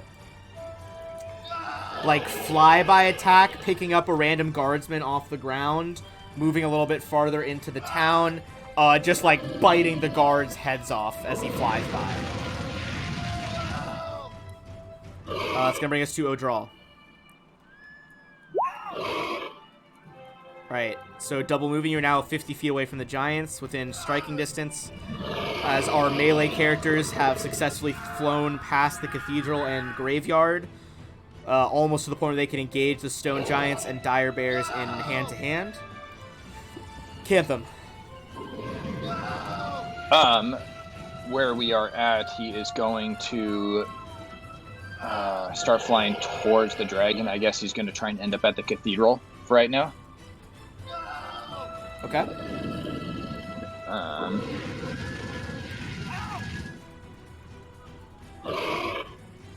Kind of disengage as we do that. Now, actually, real quick, can you move and... I'm not sure what the carpet flying, but essentially my goal is I want to get to the cathedral, or around there, I guess, somewhere closer towards the dragon, head that way anyways. And while I'm doing that, I'm going to try and cast invisibility on myself.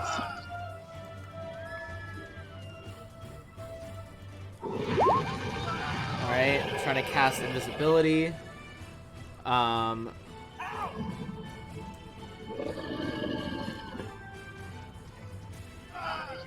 And you guys have 3 rounds left of haste. 3 rounds left of haste. Whoops, just fucking punched my pop filter there for a second. Alright, yeah, invisibility goes off. You are hidden from these things' sight. Let us double back to Turgon. What you doing, bud?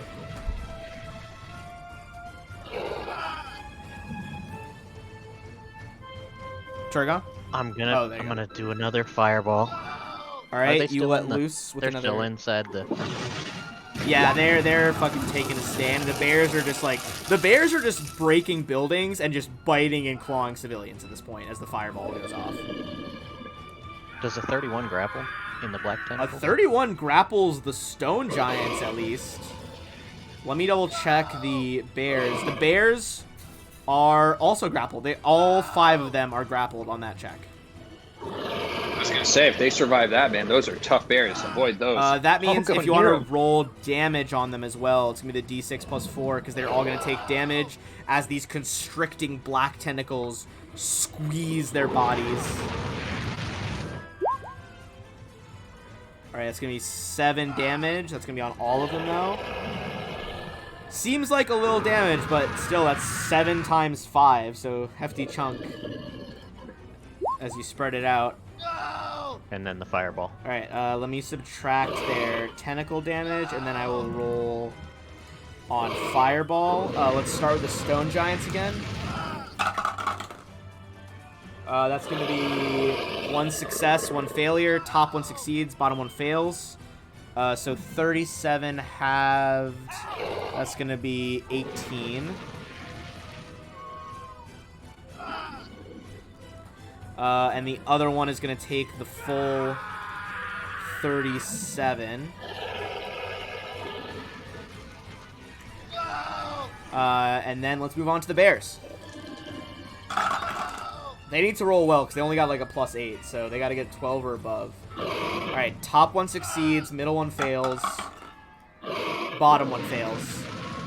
So top bear takes the 18. The other 2 are going to take 37. The bears especially and the lower stone giant are beginning to look very fucked up as they're currently wrapped up in tentacles and being burnt from above. Let's start with the stone giants and bears now. What is their CM? What is the tentacle CMD? Do you know? I think it's equal to their CMB. Oh, CMD is 10 plus CMB, and your CMB for the tentacles was 16? Yeah, 16. Okay, so 26. I don't think they have great escape artist checks. So I am going to have them try strength checks to break out of the tentacles, the 2 giants. 1 fails. The top one is like the rubbery tentacle just snaps as this one breaks free. I'm going to put a marker on whatever remains grappled this time. So he's grappled. Now I'm going to do the bears. Are also going to try to break free because, believe it or not, giant 12-foot tall bears, pretty strong. And yet only one of them is going to break out. That is the lowest bear is going to be free. Middle and top bear are both going to be grappled. Yes. Okay. And I believe it's a full round action to break out. So, or at least the standards, that is all their turns. Which brings us to Agnar. All right, so I can move to right here. Would be the 20 on here, or how far in can I move? How far away were you on your last thing? You're 50 away or something? I think I'm 200 away. I think you got closer than that, I thought. No, you're closer than that. I think you were one round closer. So how fast are your boots of flying? 40. 80 feet. So 80 I with think the you're at double. 120 then. 120? Yeah. Okay, so that put me at So if you 40 feet. So I will move to right. All right, let's see. So that would be... if you want to think about Could it do for that, right. scale now, I can 40 So right here I can move? yeah, basically about there. And then Okay. next turn Good, you do should be that. able to fly in and attack. Okay. All right, that is going to bring us into round. Let me double check. This is round 10 of the siege on Sandpoint. That is going to be Longtooth's turn up here in town. He is not going to breathe fire again, but he is going to do some more flyby attacks. This time using his wings and tail to just, like, smack, smack, smack, like, whip citizens up against the sides of houses, snapping necks and bones as he continues his rampage. Brings us back to O'Drawl.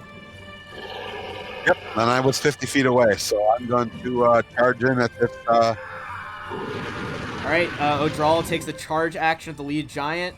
He's going to try to take a swipe at you. Yep. What are you at, right? It's a 28 they need to hit or something? Okay, it's 28, -2 for the charge, but I keep on forgetting, as dwarf, I have a +4 dodge bonus against giants. Yes, you so totally it's do. 30.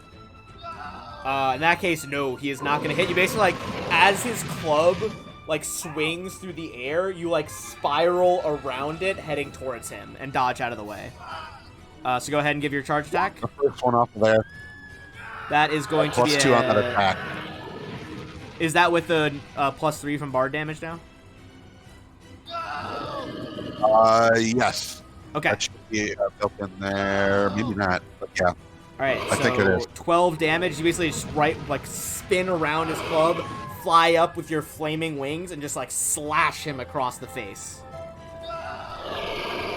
All right. That is gonna bring us to Cantham. He is going to kind of hang out here for right now, hovering in the air, ready in action. And actually, rather than ready in action, he's going to drink a potion before he moves in. Okay. Which potion are you drinking? He is just going to drink a Cure Moderate Wound. Okay, go ahead. And I believe you are still invisible, right? So they can't spot you. Correct. And that's 2d8. 2d8 plus 3. Oh. We roll for me. Roll 20 just crashed on me. Yeah, you're good. Here, I'll put it public chat so everyone can see. Wow, hell yeah, dude. You got an 8 and a 7 on the 2d8, so that's 18 health you heal back. Nice. Thanks, sir. Stole a little bit of that DM magic. I will take it. I'm gonna need it, man. All right. In that case, we're going to move Turgon. So you can attempt another grapple check to either maintaining on the ones who are grappled, or okay. So the grapple checks don't maintain. So I'm gonna ungrapple them. However, that is just what's happening passively with the tentacles. Do you want to roll? Or what else are you gonna do besides tentacles? I should say.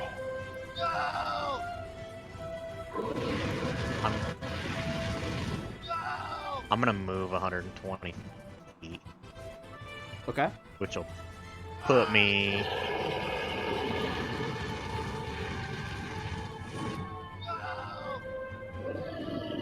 It'll put me at 85 feet away from them. 85 feet. Got it. All right. In that case, whoops, didn't need to do that. That's gonna move us to the stone giants. They are... Alright, so this one's going to just give up on throwing boulders and going to go in with his club on O'Drawl. Because this giant hates dwarves just as much as this dwarf hates giants.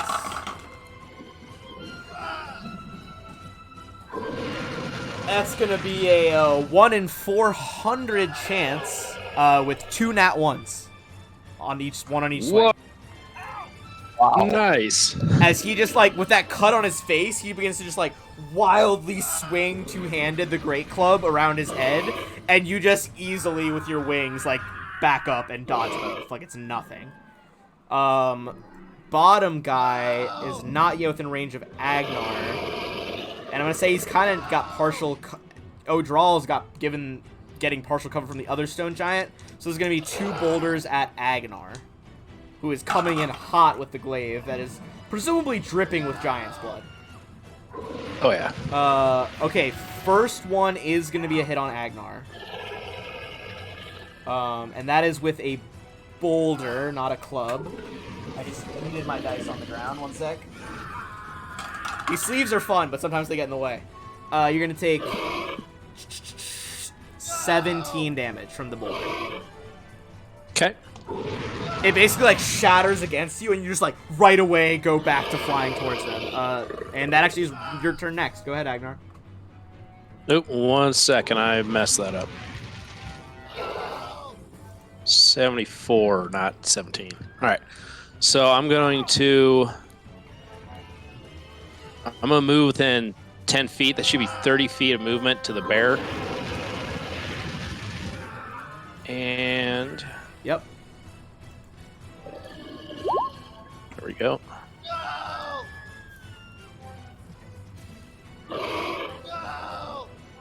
And hit him with the glaive. All right. Just the first attack on the glaive as you run in. Is this on the one attacking O'Drawl or the bottom one? No, it's on the bear. Oh, on the bear. Sorry, I The first misunderstood. bear. First bear, 36 for 31. That is absolutely going to hit, ignoring any semblance of damage reduction as your adamantine glaive devastates that bear. It actually chops off one of his ears and leaves like a scar across his face as he is dangerously close to death. All right, that is going to be Longtooth, which is going to lead us into round 11. Everybody give me a perception check as you are following, as you can see Longtooth in the town.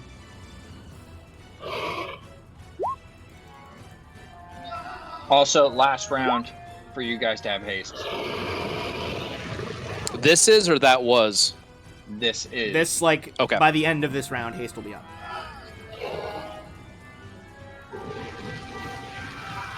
Okay, so Cantham, basically everyone but Agnar this time, as Agnar is engaged in this fight with literal dire bears. The rest of you see that Longtooth, his mouth is beginning to spark again as flames lick out between his teeth, and he is headed for the newly rebuilt cathedral that started off this whole campaign. Fuck.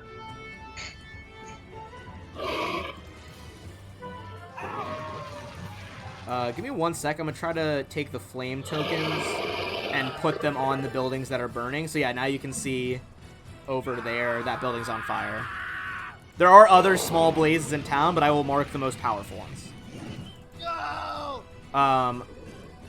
Yeah, but that is all he's going to do. He's going to make his way closer to the cathedral, killing a few people along the route. So now it is back to O'Drawl, who is in front of that giant, top giant. Yes. 5. Hold on a second. Wrong. Collector. You're good. Gonna 5-foot step over to slowly work my way around the giant, and I'm gonna make use of this last tasted round. All right, go in with those hasted attacks on your trusty scimitar. All right, 27, 21, and a 20. Only the 27 is going to hit, unfortunately. Yep. These things have stone skin. They're very hard to scratch. That's going to bring us back to the Invisible Bard, Cantham. All right. He is going to stop his bardic performance, and he is going to...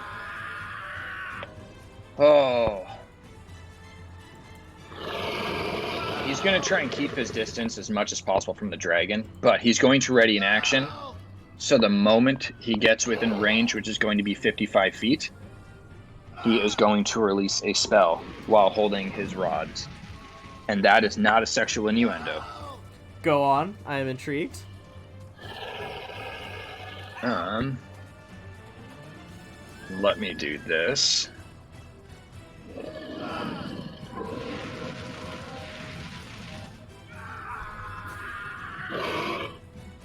There you go, I just sent it to you in the chat. Oh my goodness. Okay, hold on. Okay. So the spell you're casting is your spell. Correct. Now, can you use both of those rods in one round?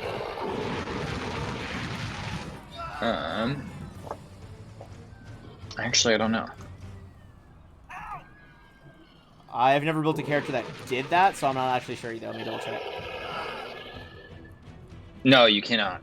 Okay. So I'm going to use just one then. I'm just going to use the focus. I'm hoping The that focus? since it's Okay. a juvenile, it may not have it may not need the piercing yet. It may not have spell resistance yet or not. But I'm gonna go with just the focus to bring that DC up 2. Okay, so it's gonna be DC up 2 on charm. Okay, let's see if this works. Let me double check to see if he has spell resistance. He does not. Oh my god. He is, however, gonna resist it. Okay. You guys see Cantham. You don't actually see where he is because he's still invisible, but this like flare of magic appears around the dragon's head, and it's almost like this like purple and pink fireworks popping around his head, and Longtooth just shakes his maw and lets out this like earth-shattering bellow. Excellent try though. That was a sick combo. That's gonna bring us to Turgon.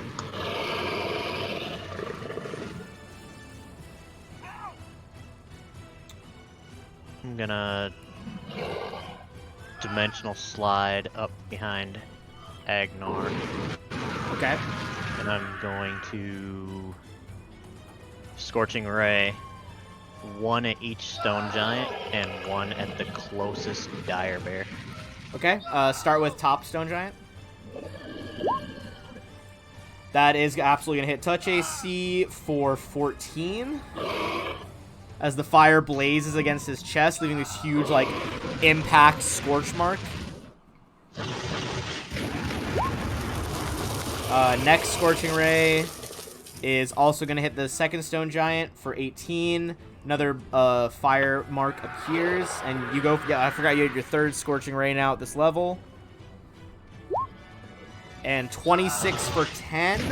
That is going to knock out the first dire bear as the flame burns its face and it reels and topples, shaking the windows along the street that haven't already been shattered. So we got a dire bear down. Alright, stone giants. Let's go with the first one, going 2 swings in on O'Drawl. Also, are your tentacles still there? Oh, yeah, they are. Go another grapple check on. 27? That is going to be enough for the bears, but not the giants. So the 2 other dire bears are grappled, but the giants are... so that means each of them is going to take, 8 damage. Farther injuring the bears as they are, like, constricted by the tentacles, but they are both still alive. Now I'm going to do the 2 swings on O'Drawl. With that extra bonus against giants, both are going to miss. And if you were close enough to the dire bear, I believe this guy is close enough to step in and hit Agnar. Agnar, that is going to be 2 hits with the club. Okay. Alright, hit number 1. 21 damage. Hit number 2. 18 damage. As just boo boo, the like club slams into the right side of your ribs, and the other as you feel some of them pop and crack as this like club the size of your body slams into you. Brings us back to Agnar. Okay, so the one that just hit me kind of pissed me off. So I'm going to hit him with this. Holy hell.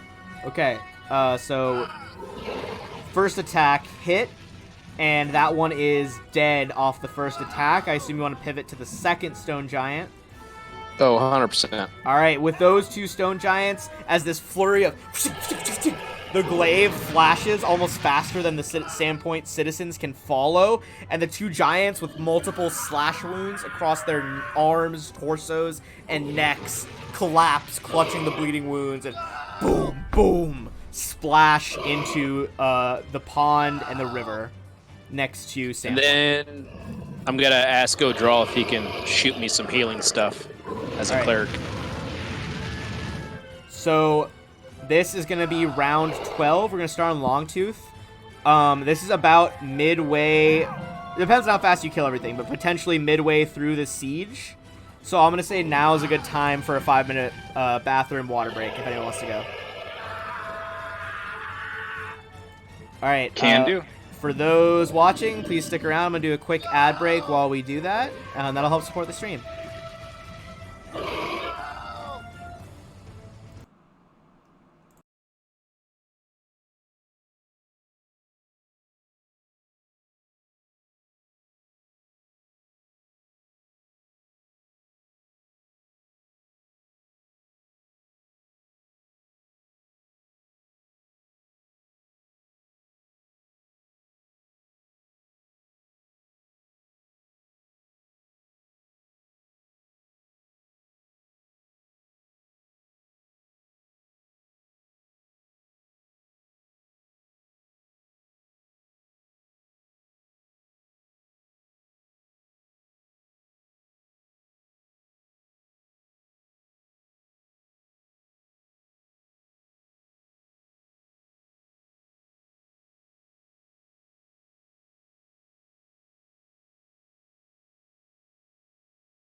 I have returned. Oh man, I just pulled up your stream. You're almost at 89. You're at 89, almost 90. 90 what? Oh, followers? Oh, yeah. Subscribers. I just got to... Well, followers. I wish subscribers. Oh, my God. It's not updating, though, for some reason, because someone followed earlier, which should have brought it to 90. I don't know why the bar isn't tracking it. I'll have to mess around with the settings later. I only, like, put that in earlier. But the cool thing now is if you follow... I'll see if I can do a demo so you can see it on the stream. This might actually make the bar go up. You'll be able to see a little spinning D20 now. Like that.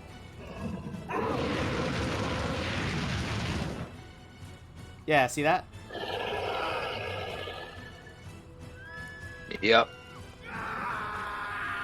There it is. Alright, so now it is at 90. I guess I'd have to manually do that sometime, but I'm sure I can fix it later. Yeah, anyone who hasn't followed or subscribed, if you do, get that special little animation, as well as access to that as one of the badges, kind of the BentheDM D20 logo as one of the badges. So if you want to drop a subscription or a follow, feel free. And if you have a Prime subscription, you get... Amazon Prime gives you 1 free follow a month anyway, so if you're not doing anything with it, it'd be a great way to support the stream, and I'd appreciate it. I say as dragons roar in the background. Let's see. Who are we still waiting on? Tab back over to our chat.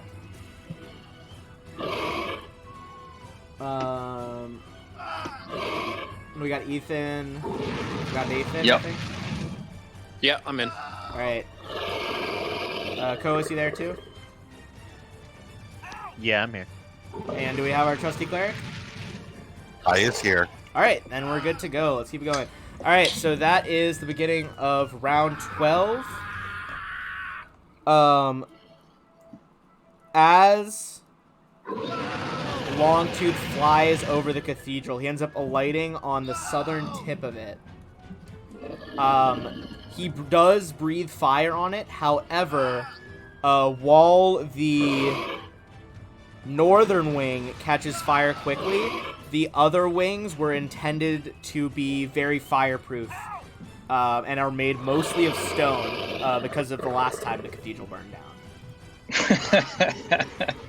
Forgot about that. Classic. So, put a little round 12 fire there. Can't separate it from the round 12, unfortunately, but that's fine. So he has alighted atop the cathedral, which brings us to Odral. You got the other bears who are still alive relatively near you. That is to scale for how near they are to you, so about 20-something feet to the front one. From where you are on the map to the cathedral, technically, is going to be...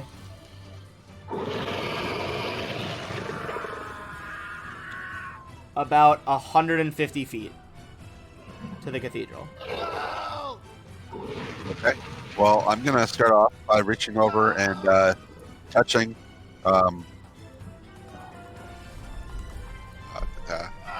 Agnar on the shoulder. Sorry, I'm having a No, you're okay. brain fart. You hit him with that The big guy. incredible blast of energy with 52 heals. As you Nice. you feel like the warmth of the sun on a summer day flare through you as your wounds begin to like knit back together and seal. Thank you. And then I have movement, which I will. What's that called? Hey, we got some new viewers in. Welcome. We're in the midst of saving our hometown of Sandpoint. Just move up to the bear. All right, move up to the bear, and then we're going to move on to Cantham. Oh, all right. He is going to try it one more time. He feels he's working it. He's going to try it one more time, and I think I accidentally whispered this. I didn't mean to, but essentially what we're looking at doing. Okay, I didn't say what it was earlier because I didn't want to give it away if it was supposed to be a secret because I saw you whispered it. No, what we're looking at, I didn't mean to do that. I don't know how that got clicked. But essentially we've got the meta magic Rod of Focus, which increases my DC by 2 with my Eagle Splendor and all the points I pumped into Charisma, which brings the Charm Monster up to 28 for a DC, which for a juvenile might give me roughly, like, depending where he's at, anywhere from like 50 to a 70% chance of success. So I'm going to try it one more time. It's a 28, you said? Correct. This time it is going to fail.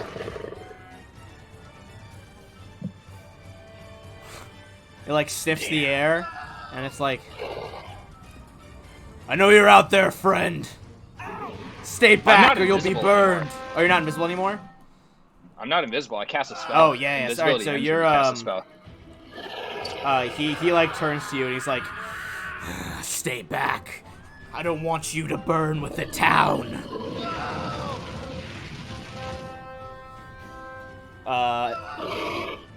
So that is a positive effect. Let me add a little marker on him. A little heart. Turgon. What's the action? A what to effect? dismiss a spell. So I just put a little heart on him to show that he's charmed. Oh. Oh, he is charmed? Yeah, he failed. Oh, gotcha. Oh, you said failed. Oh. I thought it failed. Okay. No, sorry, the Yeah, spell I didn't maybe thought fail. that too. Longtooth failed. He is charmed, so at the moment he believes that Cantham is his Yeah. his trusted friend and ally. You guys are not, just so you know this. Correct.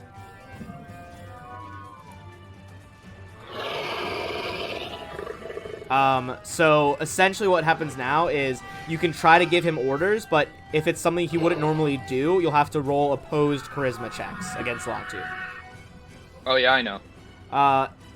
But I digress. Turgon. I'll engage in some dialogue. So Turgon is... You're at like that exact... You're at about 25 feet from the farthest one. Or sorry, that's Agnar. About 30 feet from the farthest one.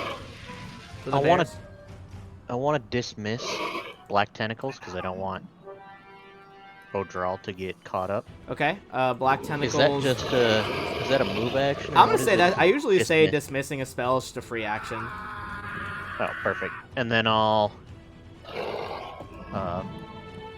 snowball the back dire lion. This one? Okay. The ice crystallizes. Ooh, for 19 damage on a 29, that's absolutely gonna hit. The back dire bear is almost dead as this icicle, like, literally is lodged in his chest and blood is leaking out, but more out of sheer rage than anything. The bear keeps moving. That's gonna bring us to the two bears. They are at least going to get one attack in on Odral. One is going to full attack. The other one's going to get one attack on Odral. Let's go with the full attack one first. He is going to do 2 claws and a bite.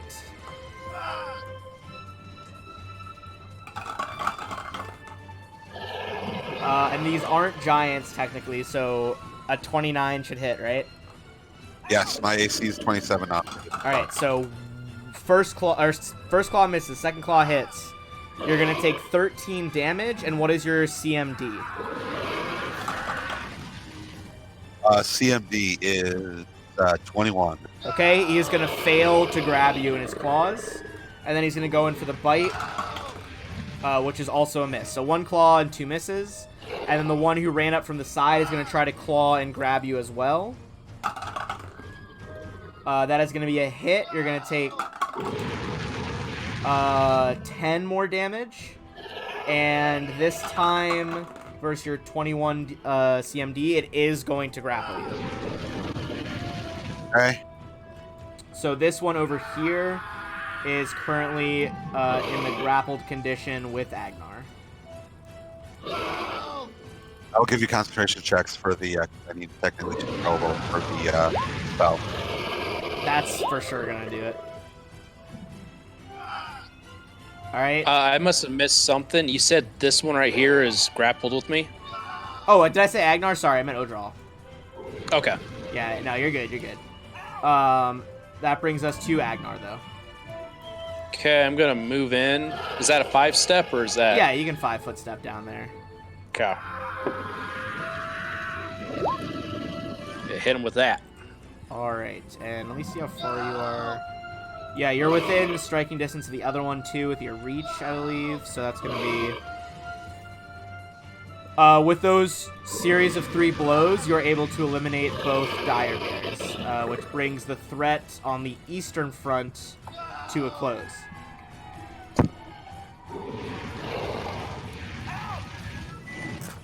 Whoops. That was my bad.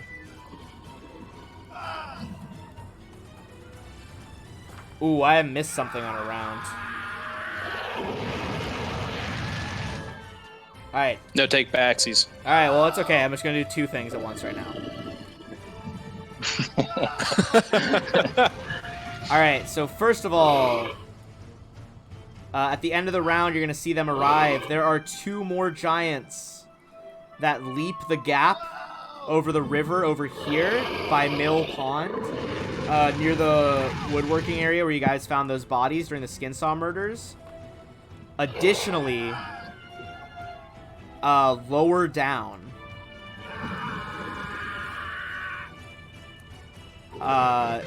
you see someone else come stomping across the lowermost bridge.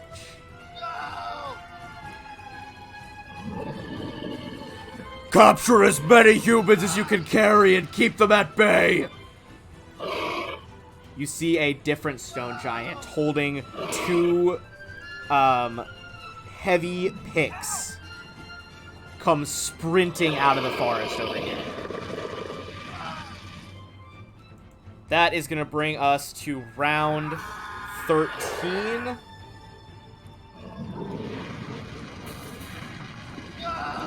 Round 13, so he's not leaving yet. So Longtooth is going to stay there, and he is still a couple hundred feet away from you guys. So he is just going to keep talking to Cantham. Cantham, he'll basically spend his turn kind of readying an action to answer you on your turn. Okay.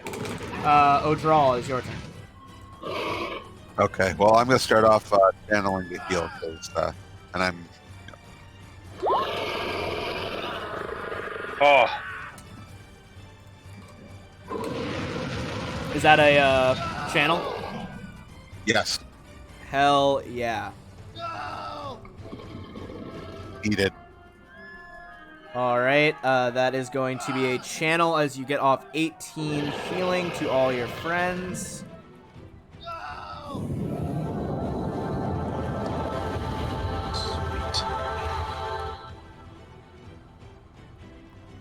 Alright, and that is going to bring us to Cantham. First off, you are juggling so many things. Oops. Sorry, what did you say? Sorry, there's someone at my door. My apologies. I'll be right back, okay? No, you're fine. We'll delay for a second. Give me a chance to ready some stuff. Well, you don't need to run anything else. I think we're good. Okay. Yeah, we got this.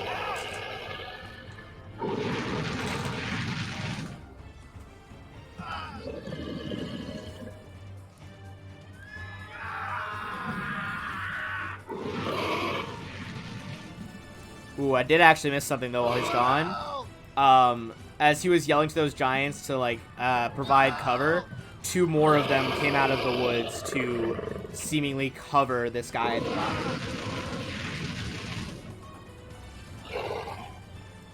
I am so sorry about that, you guys. No, you're fine. All right, so I look at Longtooth, and first off, I did pay into the group loot to keep one of the large emeralds we found, hoping that it might entice a dragon a bit more than anything else at this point. Okay. So I'm going to talk to Longtooth and converse with him about how teaming up with the giants, it's not going to bring him any reputation, especially for a young dragon, if it's only going to bring him ruin. And that if he really wants reputation and treasure, that it'd be better to partner with the heroes of Sandpoint.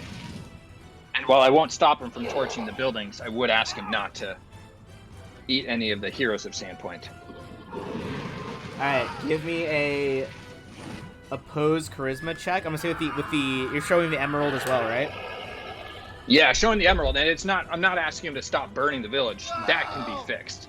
I'm not gonna stop him. I'm just gonna tell him he shouldn't be with the giants if he wants to. If he's looking for reputation and payment, partnering with the heroes of Sandpoint would be a better option.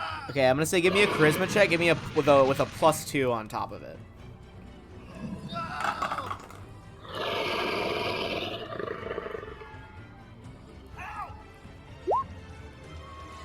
Alright, so that's gonna be a 16 versus... That's not with the 2, Oh, that's unfortunately. alright. Oh, so 18.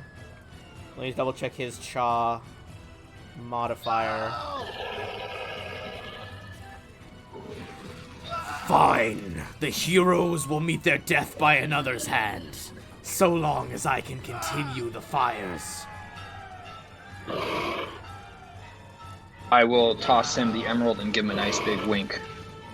He catches the emerald in one paw and gets ready to launch himself off this building to continue flying in the town. Turgon. So let me give you... How far is it? Yeah, let me give you kind of a lowdown of where everything is right now. So, the two giants that are by Mills Pond over here. Oh, wait, sorry, I'm on the wrong layer pinging, I apologize. Over here. That is going to be about 350 feet to get to the one who seems to be shouting orders and his two guards. That is about 500 feet. And to get to the dragon who is currently on the roof of the cathedral, that he's about 150 feet away from you. So dragon is 150, first group of giants 350, final group 500. So I'm gonna double move 120 feet towards the giants. Okay. You move 120 feet, leaving you at 230 feet away from the lead two giants. Now it's going to be stone giants' turns. And also, I'm going to have to roll this bro into combat as well.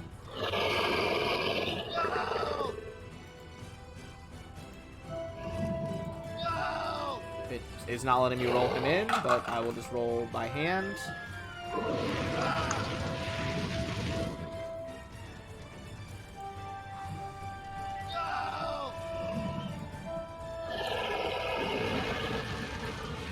Alright, so Turgon would have gone, and then this guy actually goes after Turgon now.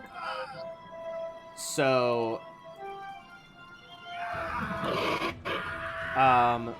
this guy, you see he kind of, like, slings his two heavy picks across his back, gets low in, like, a power stance, and just starts fucking sprinting. So the one with the picks is going to run. He is effectively, since it's down the street, going to take the run action and move 4 times his speed. I'm going to try to approximate this movement on the map. He's going to move to about the end of the block, as he seems to be just pelting towards the other side of town. His 2 giant companions stay behind. Alright, the giants that are still alive, that is going to be 2 of them up here. Let's see, that's going to be the round 9 giants. They just begin trying to stuff more humans into sacks. The ones down at the bottom...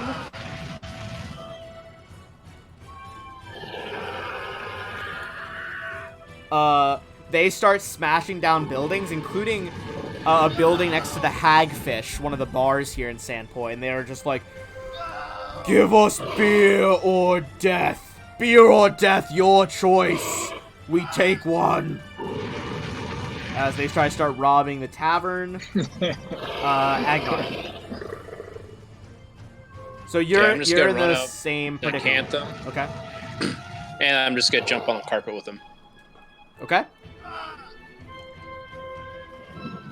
And that's it. Alright, that's going to be Longtooth. This is going to lead us into round 14. At this point, Longtooth is going to take to the skies once again, following a winding path through the town as he swoops away from the cathedral. But does not appear to try to go and bite any of you. So that is going to be Odral's turn. Yep. Well, let's see.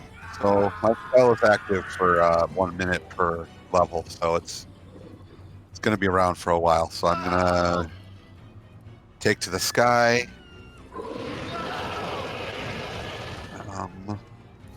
Dragon seems to be ignoring us, right? The dragon does seem to be ignoring you for now, yes. That's a problem, but guys are currently not ignoring. I'm going to make my way towards the giant. All right. In that case, it's going to be Canthum on the carpet with Agnar. How close is Turgon to me?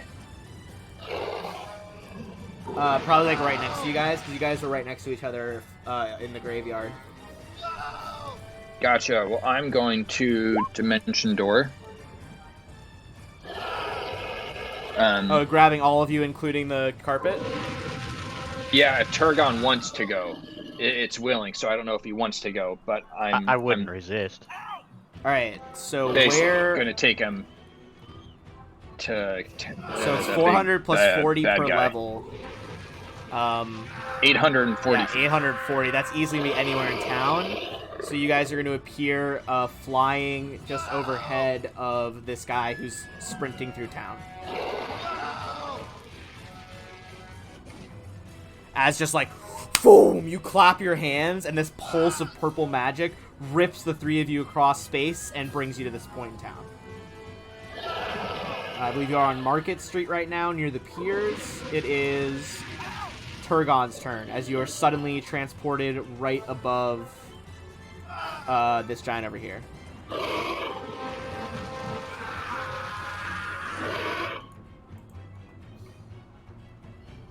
I'm gonna cast Ill Omen on the giant. Oh, hell yeah.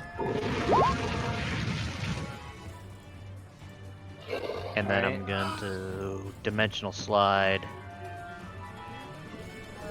away. Alright. So that's going to be a will save against Ill Omen, right? No save. Oh, no save? There's no save. He just has to take 2d20 rolls Okay. every turn for the next 2 turns and take the lower. Okay. Sounds That's good. mean. Alright. So, next up in the order is going to be him. Okay. What's he going to do?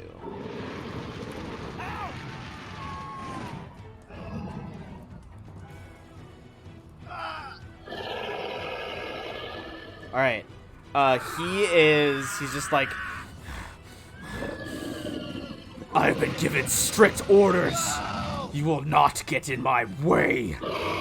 He is going to take the run action, which is going to provoke from Agnar with his glaive, as he is going to take another round of just sprinting down the coast all the way over here.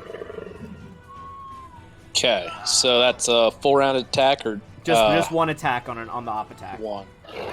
Okay, I'd like to do the trip instead, Ooh, okay. and it's going to be the +4 to that. All right, so 29. Let's check. And if that's successful, that provokes an opportunity attack from me. That is unfortunately not enough, as he doesn't even like jump it. Just the force of his stone legs just pushes your glaive out of the way. Okay.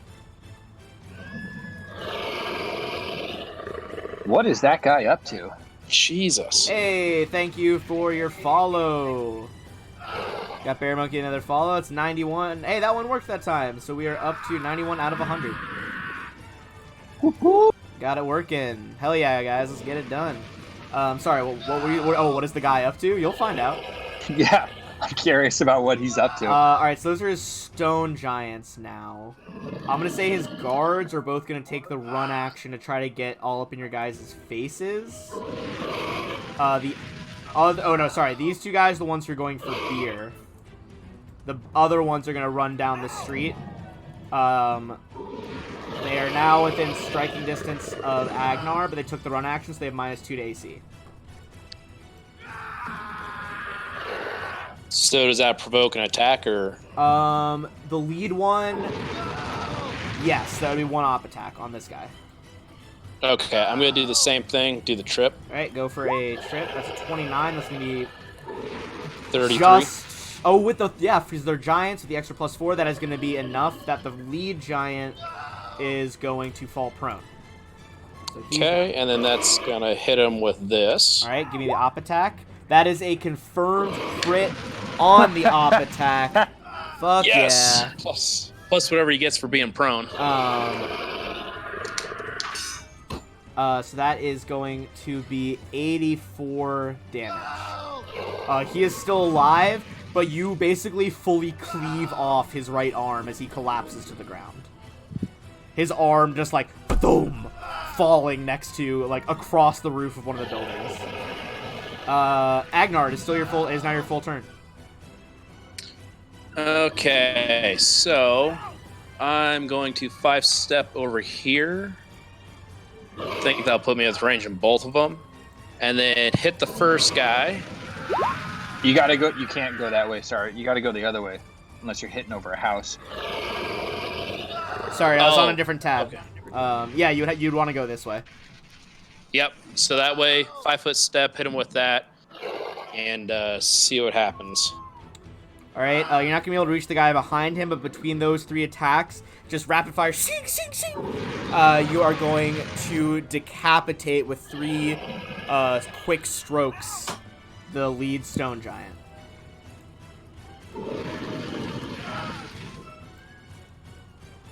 Move him a little bit out of the way. I'm trying to get most of the bodies out of the way as we go. Alright, that is going to be Longtooth. He is going to swoop down the street over here. And as he goes, he is going to snap up one of the villagers and just, like, swallow them whole. Odral. Well, that happened right in the direction I was turning towards.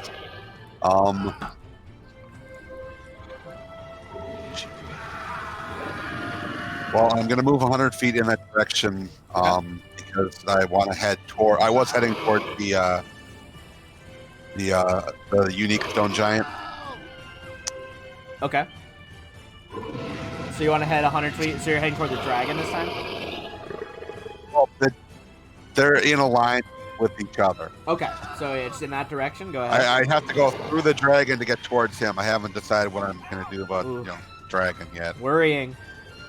Hey, we're double-digit viewers right now. We got 10 viewers. If you haven't dropped a follow, please drop a follow. We're trying to get to 100. All right, you move through the air.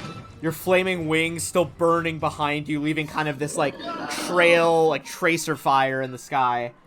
And that's gonna bring us to Cantham on the carpet over in kind of the lower half of town.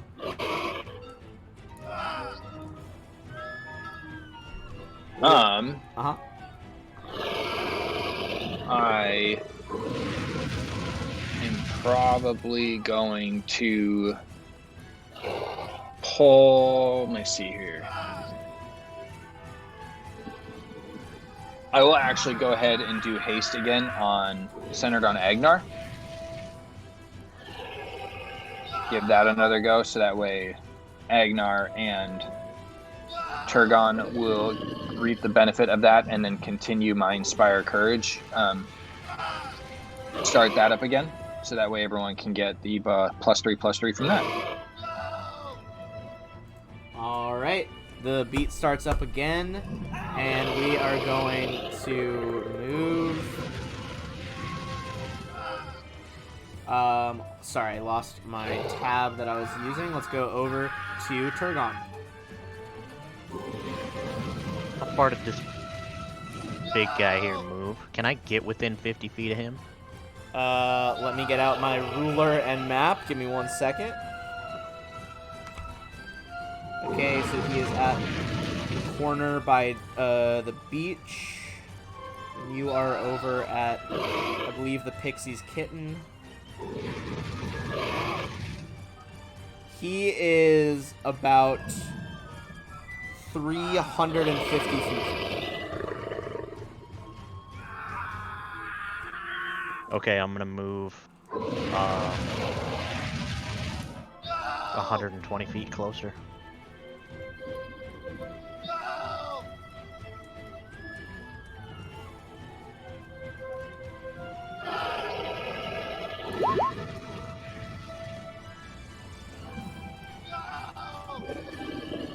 Alright, 203 feet away from there, and that is going to bring us to the enemy. Let me see how much more he can actually run before he can... he is not going to be able to run this round, but he is going to try and double move. But that is a lot shorter than a run. So he only gets to about there.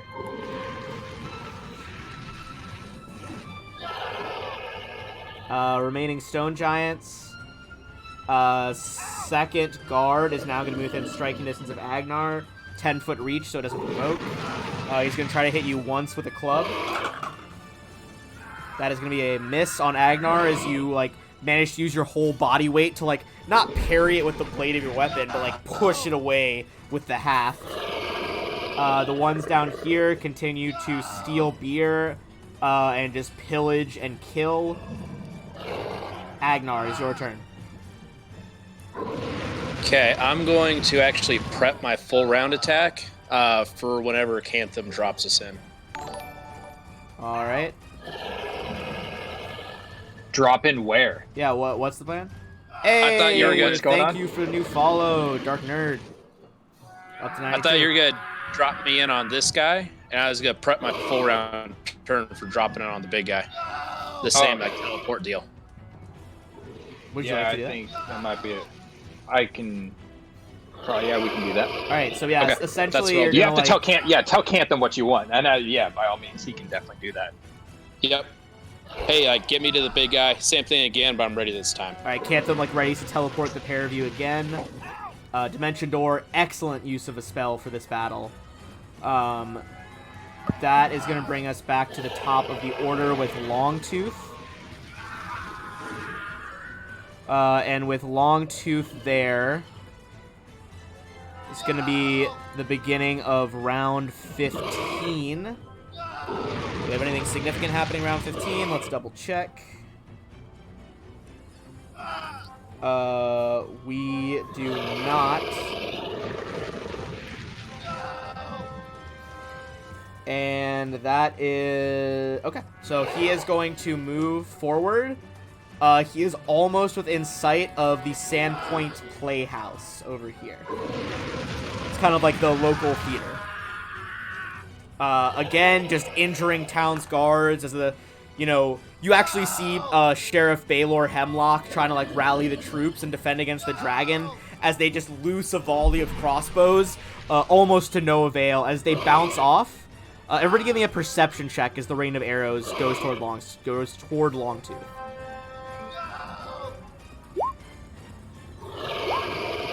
Alright, everybody but Cantham. And Cantham, you're distracted. You kind of close your eyes, trying to picture where you want to drop this teleportation dimension door.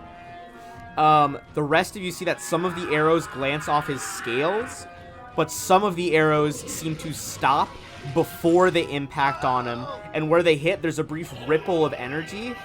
Turgon, you realize that he also has the spell Mage Armor activated.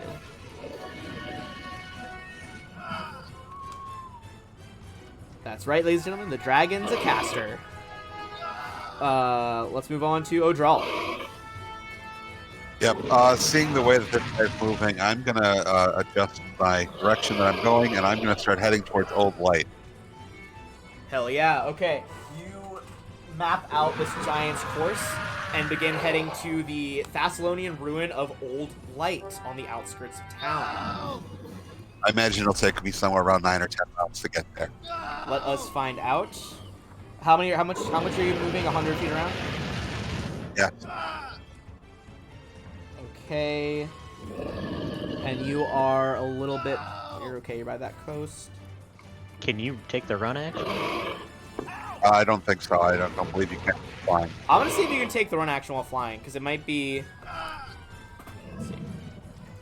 Right now, it would take you 7 rounds from where you are right now. Pretty sure I looked that up when I first cast the spell. That was something I had not thought of. Okay, so... there is no run associated with flying. At least according to this Reddit thread I'm reading. But some people are disputing that.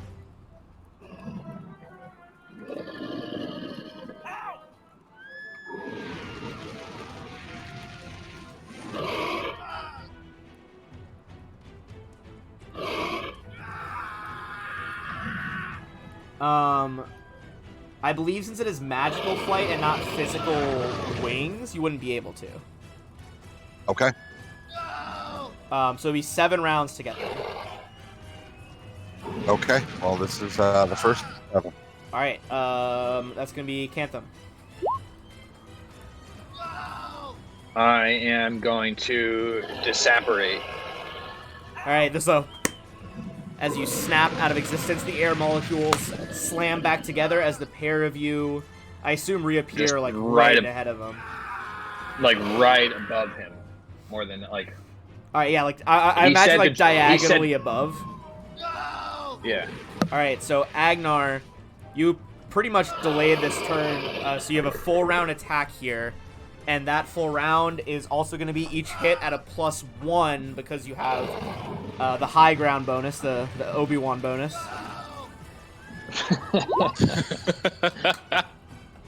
Oh, that's a potential crit in there. Let's see what happens. All right. That's 34 to confirm. Yeah, 34. 34 to confirm. All right, so let's start with the first one. First one is a miss. As you are, even though you ready your glaive to strike downward, the like kind of confusion of teleporting leads you to miss with your first strike. The second one is a confirmed crit as you rebalance your footing, twirl the glaive over your head, and slice it across this giant's shoulder, dealing 91 damage on a critical hit. He is still standing. Follow-up strike is going to deal 35, and I don't think you guys... Are you guys hasted anymore? Yeah, we're hasted. Yeah. All right, Yeah, I that's gonna be recast it when we were over 35. Oh, yes, you did recast it. Then 31 for 31. With that... 3 rapid-fire strikes, including the crit. The last blow pierces the forehead of this giant ranger, and he falls to his knees and collapses face first and rolls down onto the beach. Wow, dude. Fuck me. All right. Wow. I'm Turgon. gonna cast Greater Invisibility and move 60 feet back towards the stone giant. All right. You vanish from sight as you bend illusionary magic around yourself. It's gonna be the stone giants.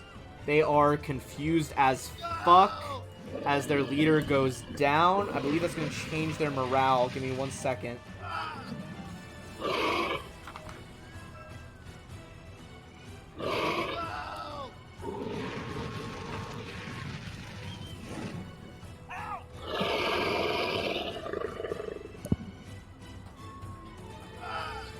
All right.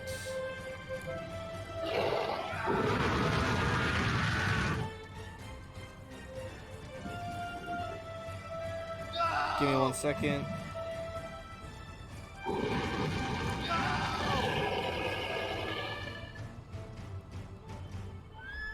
gonna do some quick math here. 1, 2, 3, 4, 5, 6. All right. Seeing, this guy die, and seeing the remaining dire bears and stone giants that have been attacking, you hear a giant war horn cry as you hear some of the giants yelling, "Retreat! Retreat! Tyrachnidus has fallen! Retreat!" What's his name? Tyrachnidus.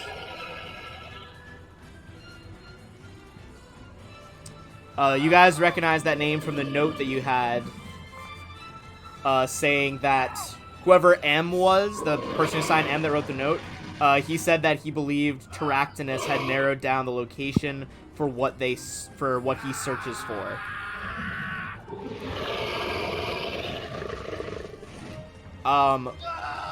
So with that,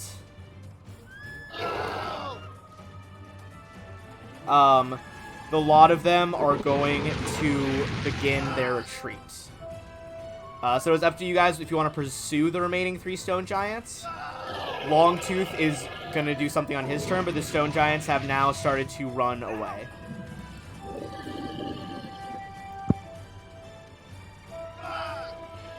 Agnar. Do they still have the people in the sacks and stuff? Are they taking them off with them, or are they dropping them and running? So the only one that still has people in his sack is this one over here. I don't think I can get over there. I guess, yeah, I'll see what happens. I'm just going to take my full 80. So that's... Noted. Yeah, I'll just run 80 feet in that direction. Alright, that is going to be Longtooth. Longtooth is going to swoop down, breathe fire on the Sandpoint Playhouse, and then he begins to loop back out of town. He is retreating as well.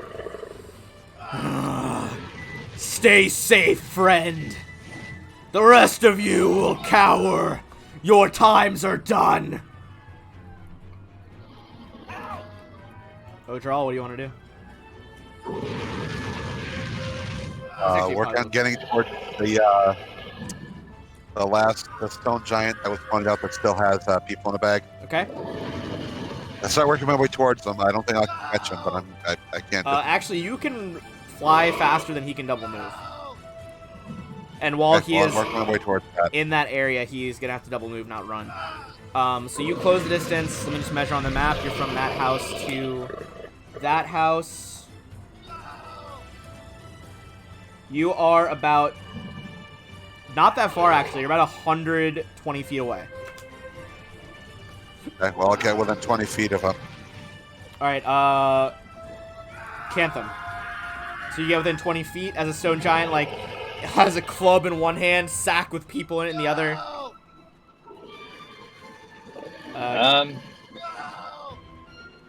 I have one more level 3 spell, so I'm really debating on catching up to this guy. I may grab... I don't want to face him. Is Agnar still within reaching distance of me right now? I believe you said he went 80 feet. Yeah.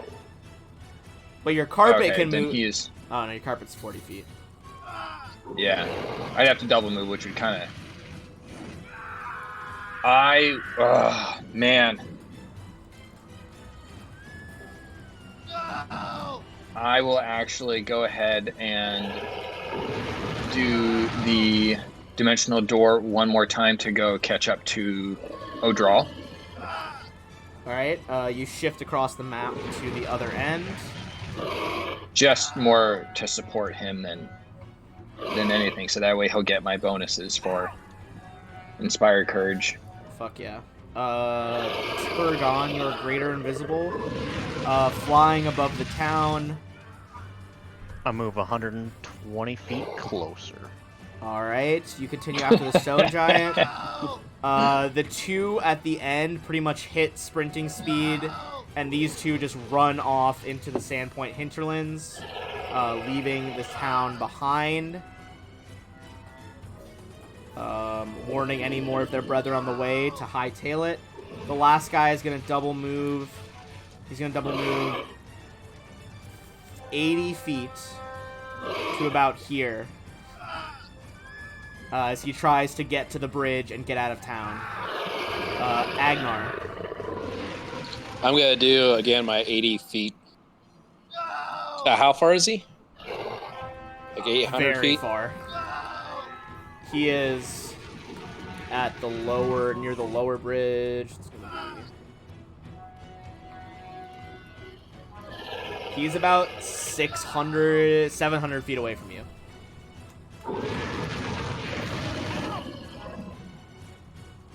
600, so... Alright, so this double move here will put me at 440 feet away from him. Fuck yeah. That's it. Alright. In that case...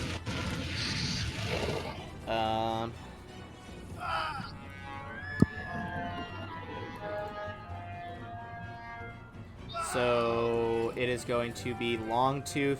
Since he has physical flight instead of magical flight, he is going to just take the run actions to start flying out of town. So we're gonna move him to the other lair. Odral. Okay, I'm going to start off by casting the biggest arrow in my quiver. DC 20 reflex save. Oh, flame strike. Dang. Fuck yes. All right, hold on. All right, Holy crap. let's start this off with. 15d6 God damn. All at right. maximum. So he's gonna fail the reflex save on a nat 1. As this column of bright orange and white and red holy fire strikes down upon the stone giant for 48 damage as you invoke the wrath of Saren Ray. I will also move half distance between us 50 feet.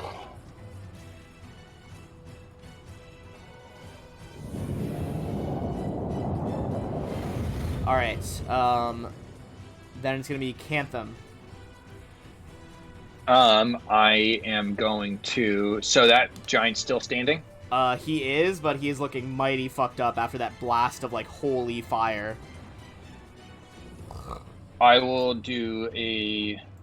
I'll stop my bardic performance, so I don't want to use my move action for that, but I'll do the move action of the carpet to go 40 feet. Okay. And about how far do you think that'd put me to him? Sorry, just hard to gauge on this. Well, you teleported like right next to him, so I'd say you're probably about 30 feet away. Okay. I'll go ahead, and the only thing I feel like I can really do is do kind of charm person to slow him down. All right. Should be DC 25. DC 25. He's going to fail. He's like, "What do you want?" Right, he's more I just want to gravelly tell him than to the stone stop. giants. What do you want? I just tell him to Fine. stop running. All right. He stops where he is. And I'm gonna say then next going in is Turgon. Are you within range of striking anything? I don't think so. I'd move 120 feet closer, though. All right. As a stone giant, he's staying there. Agnar moves closer. Brings us back to Odral. Odral, he is standing still, having been charmed by Cantham's magic. What would you like to do?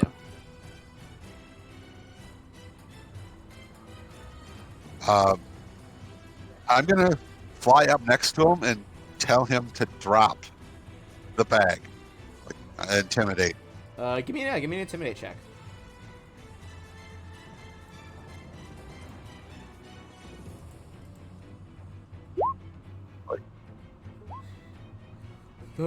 They said to take as many people with us.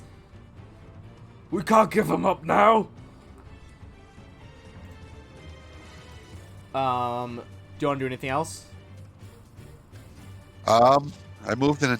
I'm right next to him, so Okay. if he goes to run away, I'm ready to take an up attack. All right, Cantham. What would you like to do now that you have your charmed giant here?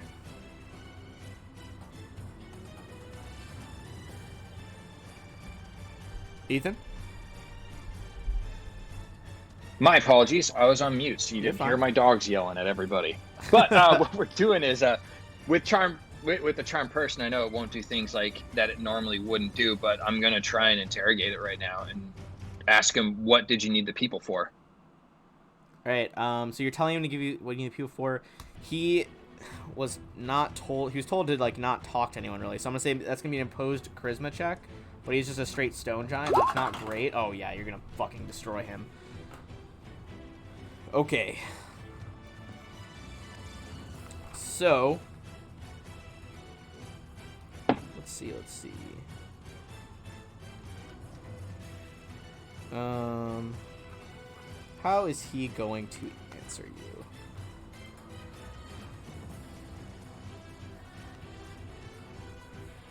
Anybody have rope? We needed them for food and sacrifices.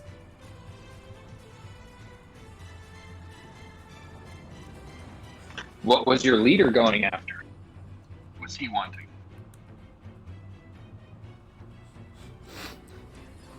I don't know. This was never supposed to happen to the Plateau people. We're mighty. Mighty Mokmurian watches over us. I don't know, but he sent Taraxinus there for something of magical import.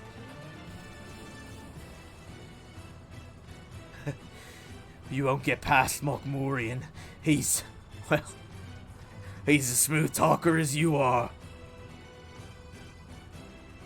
Is Mokmorian also a giant? At this point, we're gonna fade out of combat because the other ones are gone. And we can kind of just take it as we go. So you guys will presumably catch up as he's doing this. Okay. You said like, what is Mokmurian? Yeah, is Mokmorian also a giant? I've only heard him speak from afar, only heard from others of his power of magic. He's rarest of us all, a child of the stones who has mastered magic of the ancient lords.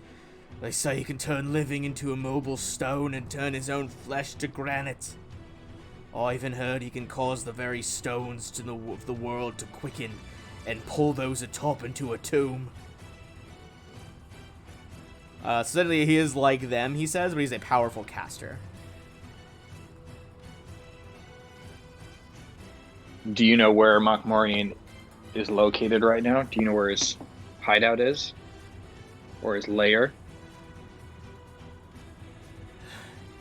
He has claimed the Valley of the Black Tower in the Iron Peaks. He constructed a fortress, calls it Jorgen Fist. Give me a sense motive check as he discusses this.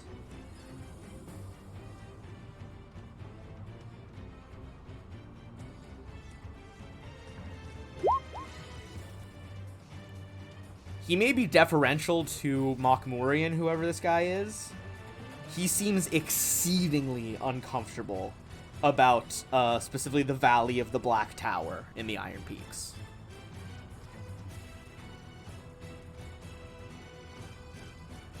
Anybody else got questions they want answered? Because you guys have all caught up here at this point. I don't. Nothing I can think of. Where's the Valley of the Black Tower located? And you seemed a little off about that. There's something wrong with that area? It's taboo to my people. The elders find it blasphemous, but Mokmurian is powerful enough to not fear blasphemy, I suppose. So are As you guys for- doing this against your own will? Mokmurian's a powerful leader. We follow Is him. that also where I can find Longtooth? Longtooth makes his home where Mokmurian makes his.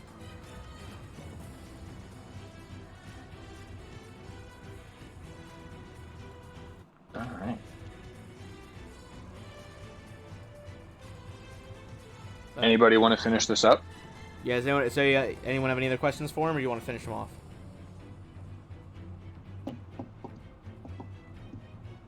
Odral, you got anything? I don't have any questions. Alright. Let's end it. Alright, you guys, as you guys see, Cantham kind of has him entranced with his magics. The rest of you move up into position and just, with various weapons and spells, drop the final stone giant. And with that, we are going out of combat. Whoops. Get a bit more peaceful music going.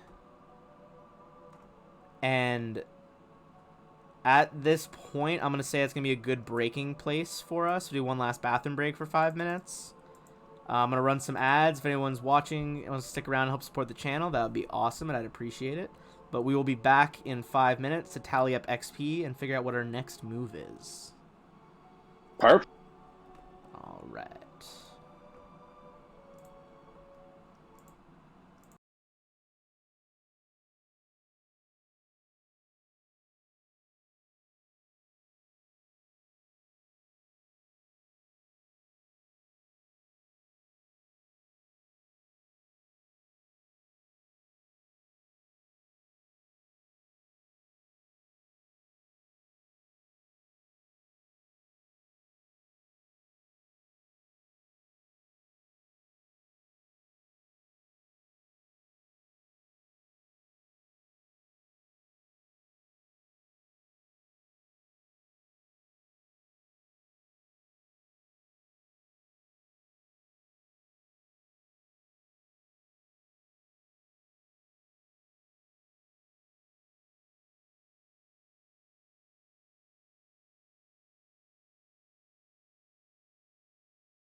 Unmute ourselves. All right, we're back, folks. So, it is time to tally up a big old chunk of XP. Starting with the enemies that you killed. You're not going to get enemy XP for the ones that got away, but you'll get ones for the ones you killed, as well as the various information that you guys got. Various pieces of information. So, let's see how many stone giants you killed. 1, 2, 3, 4, 5, 6, 7 stone giants. And that's going to be 3 dire bears. As well as Terractinus, who you guys had heard about in that letter.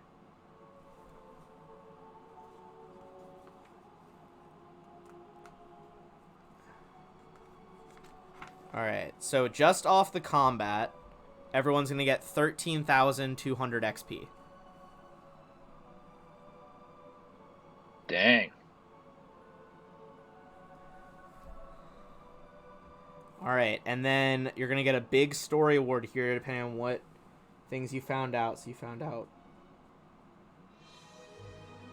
1, 2, 3, 4. You found out 4 pieces of information. Everyone's going to get an extra 4,800 XP on top of the stuff I just said. I'll put the total in chat for you guys just in case. Make sure it matches up with what you have.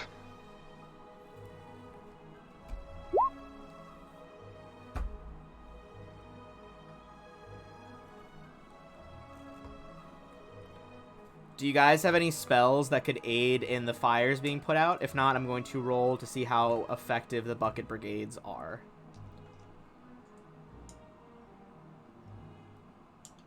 I have some snowballs.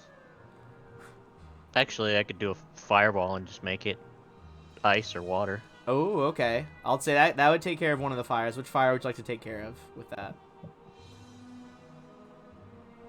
Got the cathedral. There's small fires let's do everywhere. the cathedral. All right, the cathedral is going to be automatically safe then, as you loose a powerful explosion of snow and water that douses the flames on the north wing.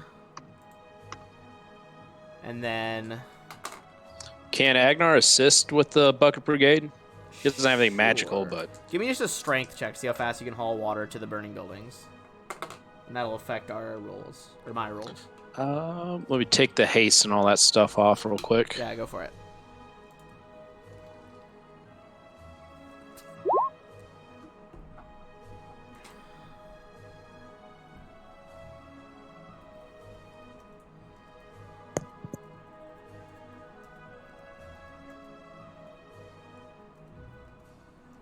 So that's 24.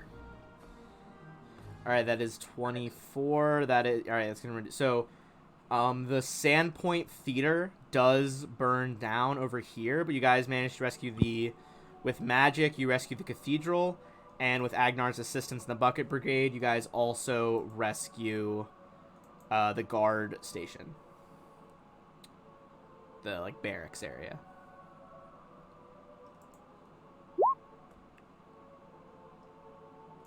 Oh, you bought a Lyre of Building?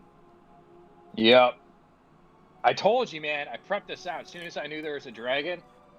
Well, I've been looking at the Lyre building for a while. But all right, give me 1 sec to get some roleplay stuff ready. Okay. All right, so that's gonna be... My job was to try and neutralize the dragon and save the team, and potentially make a new best friend.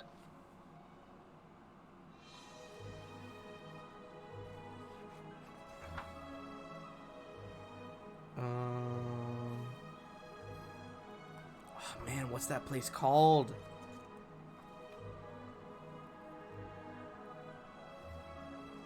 All right, so out front you see Sirdak Dracus.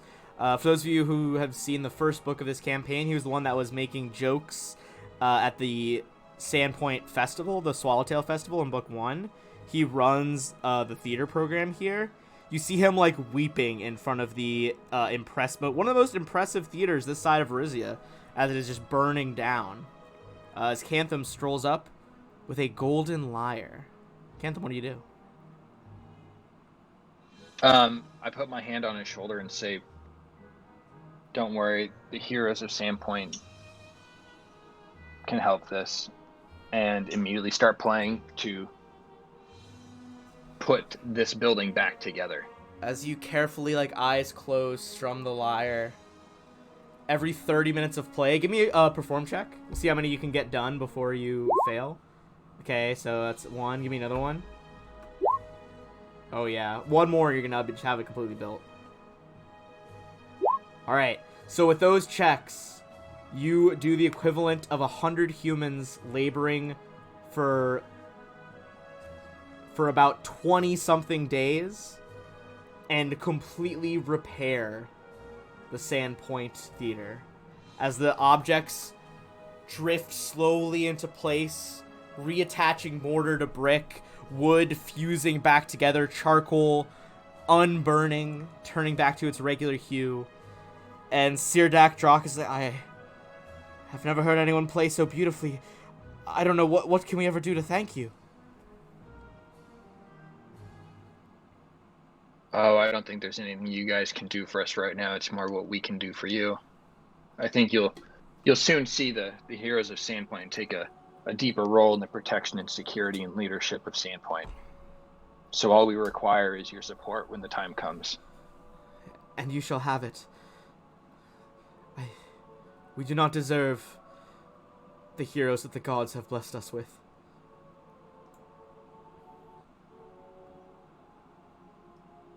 Alright. So next up is going to what do you guys want to do next? You're fine, I'll draw. You guys have kind of secured this city. This place has been rebuilt. What's your next move?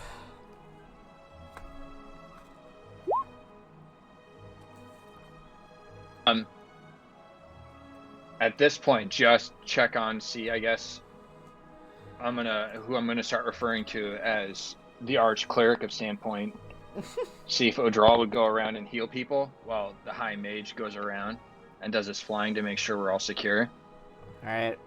You start flying. Yeah, you guys do your various tasks of protection and healing as various citizens who have been burned or mauled or just smashed by flying boulders, dire bears, magic, dragon breath, begins to put right what has been wronged.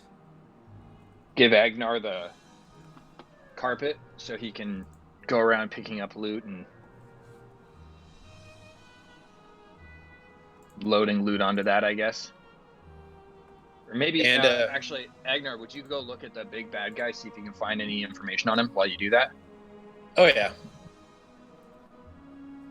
And then while I'm heading that way, I'm going to check the defenses, see if there's anything we can do to beef those up in case there's another attack. Right. Eventually, these two are going to come talk to you in a minute. This is Sheriff Hemlock and Kendra Deverin, of course, the Sheriff of Sandpoint, and the Mayor. Alright, so first, do you want to investigate Terractinus? Yeah. Alright. So on him, he has a variety of magical items. If you want to start off with some spellcraft checks. Or I guess you just have perception. So you would know, you don't have magic, but you would know right off the bat that, the hell? Well, Agnar doesn't have anything, like, he's not really versed in magic stuff, so he's just going to throw the body onto the carpet and bring it back to the Turgon and Cantham, who know magic stuff. Alright. You bring it back over, and you guys realize he has multiple magical items. The first is +2 hide armor. The second is a +1 light pick. The third is a ring of protection +1. And the final is going to require a spellcraft check from Turgon or Cantham, whoever wants to. It is a good thing that it was not Odral that went up against this guy, because it is a +2 Dwarf Bane heavy pick. He Designed really to be, doesn't like Dang. dwarves. yeah, specifically to be devastating towards dwarves. Dodged a bullet there. As you guys are investigating Agnar. him, You betcha. Sheriff Hemlock jogs over. His chainmail coif and chainmail shirt badly scorched and dinged up all over the place. Kendra, even she has a bloody dagger that she's still wielding kind of carelessly. It kind of looks like she is so shell-shocked she forgot she's still holding it. And they run over, and Mayor Devon is like, thank the gods you got here in time. Desna smiled on us today. It could have been so much worse. Do you know what happened? Do you know what caused this?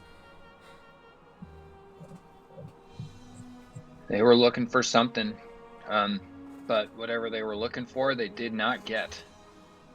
Well, thank the heavens for small miracles, I suppose. The sheriff clears his throat. Listen, I appreciate all you've done for the town, and my guards would have been overwhelmed without you.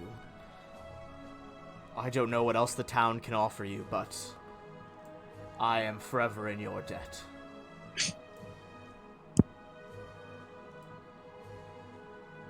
I think there's something you guys might be able to help us out with later on, but for right now, I think it's best we just look to the safety and security of the civilians.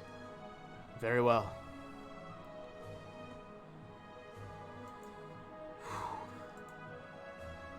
Feel free to make use of us as best you can.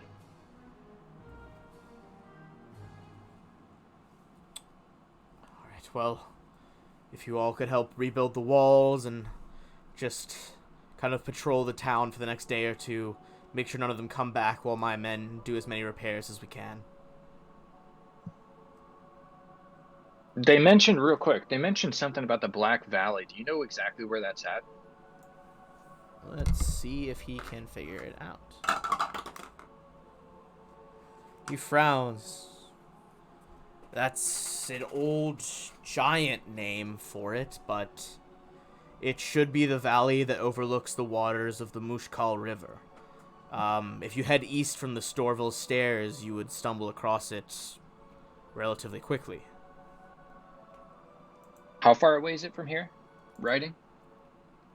A good while. Give me 1 second to see if I have our map ready.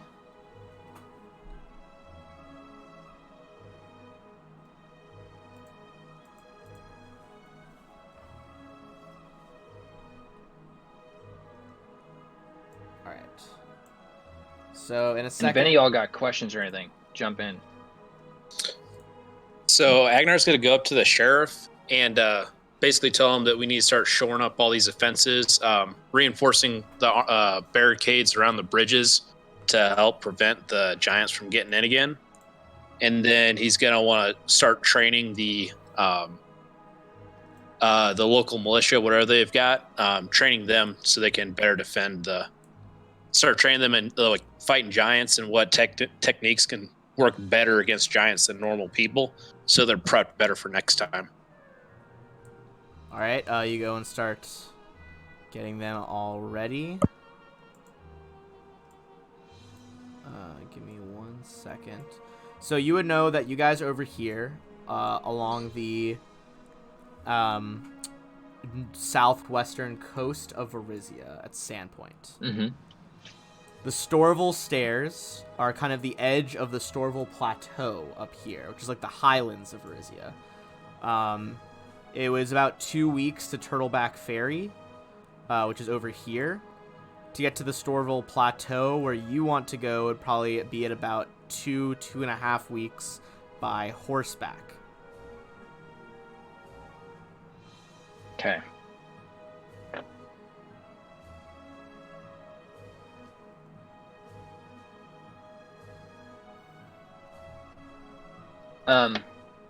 Last thing before Cantham thought of something. The Terraconite, how do you pronounce that name? For the big bad? Terractinus was headed along the beach to the northwest side of Sandpoint. It looks like that's where he was headed. Do you know what he could have been after over in that area? Odral mentioned something, but I don't know what the importance of it is. All that's over there is the old light. That looked like to me like the only place he could be going in such a hurry like that, the way he was running, is I thought he was heading towards that old like lighthouse or whatever that used to be. He frowns at that. He's like, I don't know what he would have wanted there. You're welcome to investigate. It's not under guard or anything.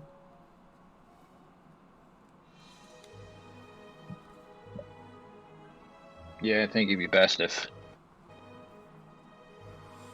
the two casters went and checked it out, investigated a little bit, see what they could find out.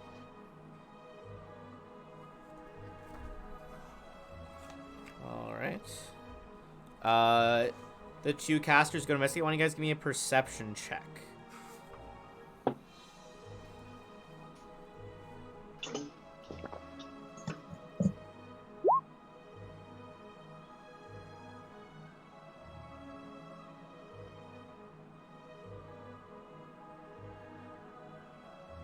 All right. Give me 1 second.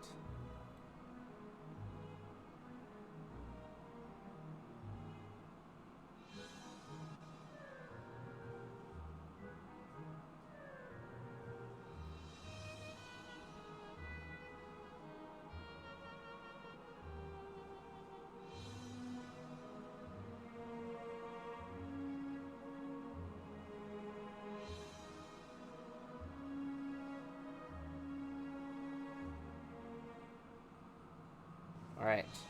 So with those perception checks, you find rubble here. This has been a long eroded tower, but you guys remember talking to Brodert Quink that he thought it was some sort of engine of arcane evocation magic, beam of destruction, defense for the Runelord of Wrath. You find nothing but stone, some carved with Thessalonian writings, just various like warnings and pictograms, nothing really coherent. But as you examine these old stones, give me a knowledge arcana check as you try to figure out what Terractinus was so desperate to get for his master, Mokmorian.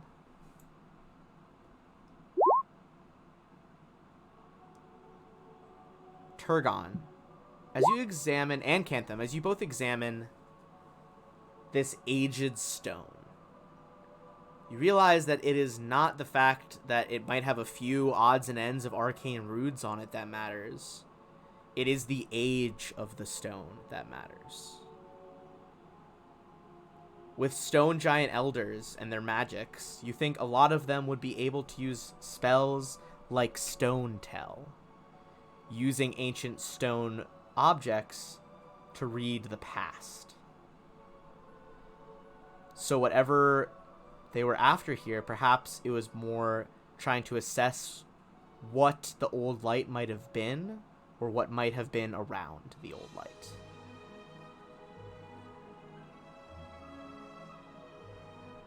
But he did not get it. No. He was the only one who made it close to the lighthouse, and you didn't see anyone else bringing any stones or any objects away from there. So maybe he's trying to figure out how to rebuild it.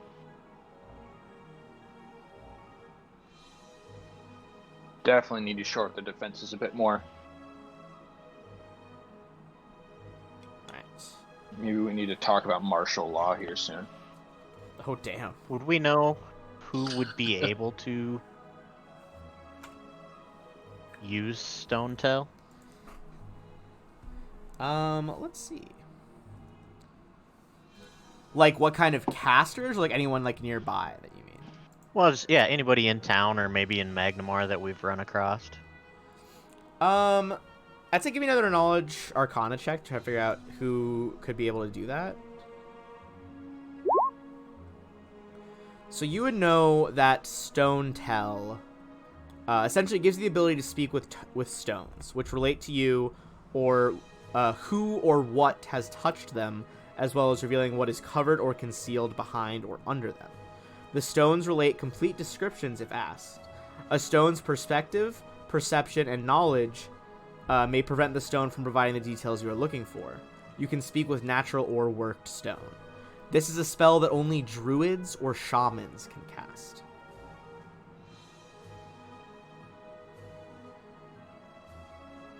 So it's a stone giant druid or perhaps stone Yeah, giant as shaman far that as would you do it. know, you have not encountered any significantly powerful druids or shamans. I'm going to go Why? out on a limb and say he's probably a shaman. Do I think that if I had a scroll, I would be able to read it and cast this spell? Potentially. I believe technically it is divine magic, so I'm not sure if you could activate that scroll. O'Drawl might be able to activate it with a high enough check, though. Yeah, you might be able to convince him. And I can help with that check with a +4. Should we Oh, see if we can go to Magnamar and get that, maybe get 2 of them scrolls and see if O'Drawl can see what they were trying to find out, maybe? Yeah, let's find out how much they are. I'm looking pretty slim. That'd be Yeah, I a 6th level druid spell, so that's how expensive. Let me check the 6th level scrolls. 1650. 1650, there you go. Would I have any idea how difficult something of that level would be to UMD? I Is that what I'd have to use? Double check.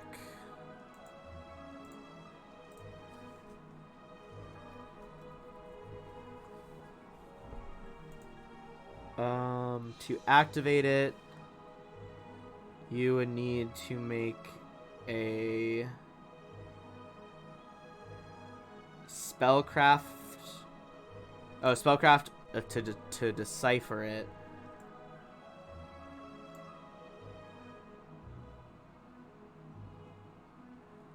I believe it is a 20 plus spell level is what you need. So you would need a 26. Hmm. You can do read magic though, right? You can do read magic, so you would know that. You decipher it, does not activate unless you specially prepared scroll.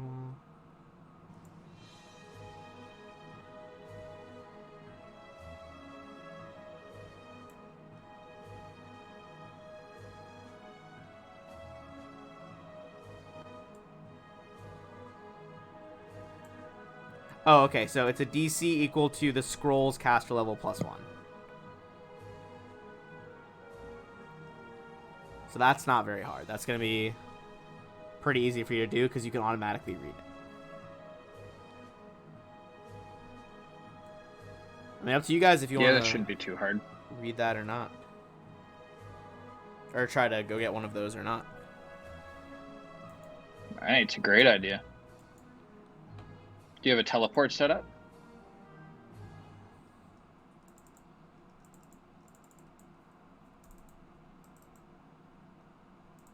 Turgon? I don't, but I can use a point of arcane and change out an animal grow or a summon monster for it. I mean, yeah, you don't even need us to go with you. We can just give you what we have for cash and you can go get it. I mean, actually, I could change out both of my remaining level 5 spells, teleport there, get it and teleport back. Okay. I got Okay. 2 grand I can give you. I would say that, yeah, so you could do 2 D100 spells. You're very familiar with both towns at this point, so I think it's only like a 96 or above that you can mess up on a D100. Just my luck, I'll mess up and be lost. Alright, so you teleport there, fine. We did establish that Magnemar is a big enough city. We're just going to allow you guys to buy within reason what you would buy, and I think that is a fine, cheap enough item that you'd be able to find. And then check back. Yep. Alright, so you're gone for about maybe 20-30 minutes as you flash between the 2 marketplaces and come back to Sandpoint.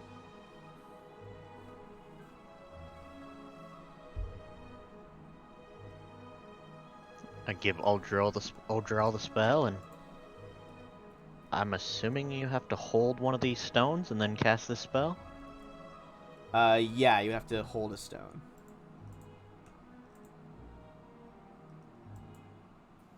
Okay, well, I mean, I'll give that a try, and then what am I rolling again? Okay, so this is just a use magic device check on the scroll. This is for the spell Stone Tell.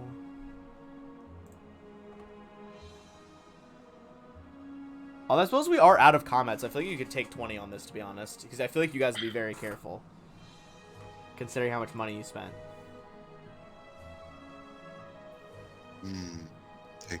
Alright, Okay. so with that be a success, it takes you 10 minutes to cast this. As you reach out and touch one of the foundation stones of the Old Light, you are able to talk to it and ask it questions. You can do this for a minute per level, so you got some time here. What do you want to ask the stone?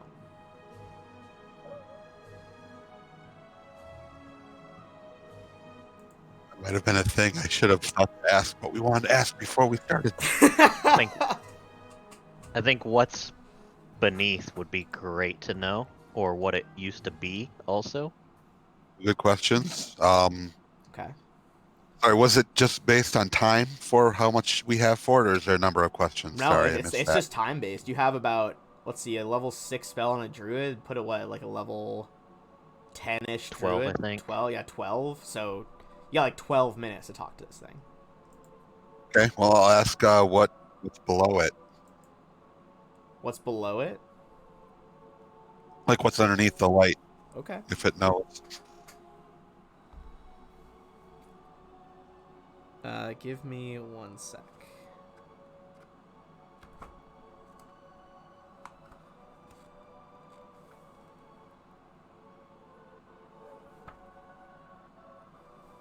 Alright. The stone tells you in just kind of like a dry, monotone voice. Under this peninsula, Runelord Alasnist established a base. Chambers deep beneath the ground.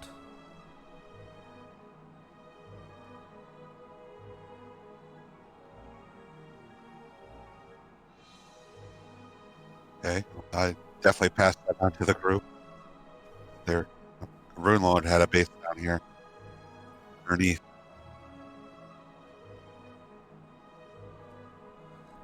What else do you want to ask?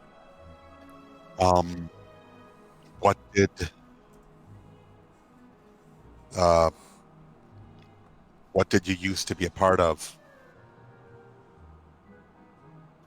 What's the light? I am a base stone for, it says like a proper noun in Thessalonian, because it's just like an engine of destruction for protecting the coasts of ancient Thassalon. When charged, it would fire beams of raw, arcane power over a mile to strike enemy ships.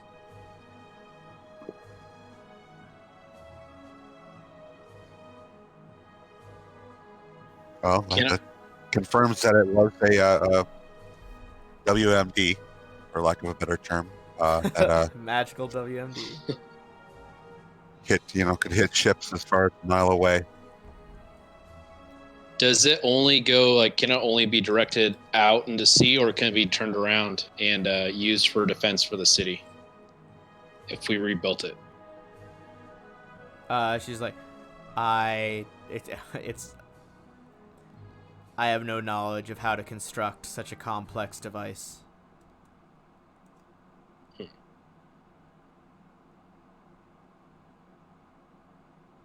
What did the destruction of you come to be?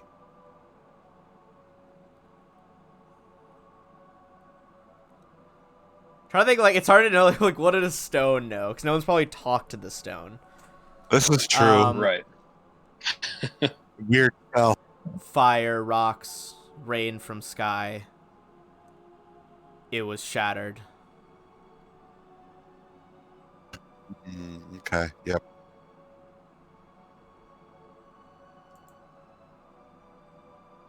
And rocks rain from the sky. Can't think of the name of it, but the cataclysm that happened. Be I'm assuming. Earthfall. I think you guys would probably figure out pretty easily. That's the word. Earthfall. Yeah, that's like I think most of you guys have heard of it by now, but Earthfall, essentially bunch of shards of a meteor that was deflected off the moon, pretty much destroyed like 90% of the surface of Galarian, and caused this like big dark age on the planet. And back then, before then, the Thassalonian Empire was really big, and that was kind of when it fell apart. Like, sure, it had the Runelords, these powerful casters, but it didn't stop like raw, destructive meteors from the sky. Have any other ideas?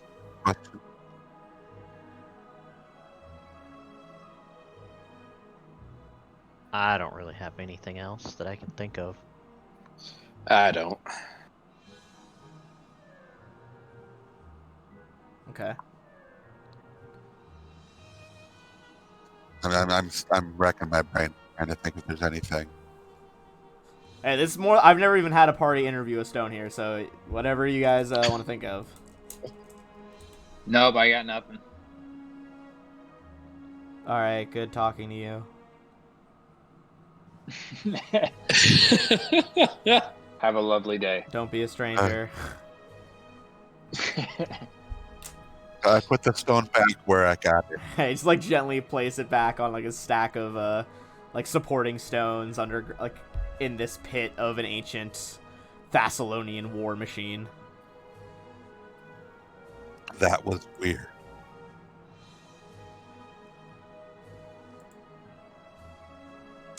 So do you think the Giants were just trying to figure out what was underneath? Or do you think they had a different plan? I think they had the same plan as you. Which plan? I really doubt I think his plan was to... I don't see how he'd have enough time to dig through it. He didn't seem like a caster, the one we killed. I think he was So if probably just anything- coming to get a stone and take it to somebody. Yeah. That's exactly what I think. So I think they were trying to do the same thing you were doing, is find out how, maybe what it could do, how it was built, so they can recreate maybe a little bit. Maybe he's missing a little knowledge. Or maybe Rebuild he it. was trying to find something from underneath, because, There might be a knows power what- source or an artifact that, ran the whole thing. possible. Could be.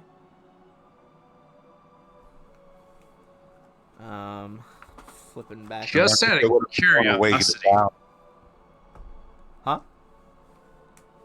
Now that I put the stone down, I'm wondering if it could have somehow got a way to tell us how to get down. Oh well. Oh well. Our job to find out.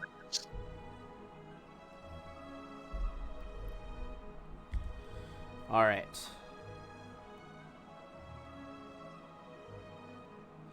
So, with that, you guys say you're training up the guards. You spend a few days reinforcing the walls and other areas of Sandpoint. Knowing that somewhere secreted in the heights of the Storvel Plateau is a magical stone giant named Makmurian, who seems to have been commanding the loyalty of all these various giants, and by extension the ogres underneath them and the ogrekin underneath the ogres, from a distant fortress known as Jorgenfist.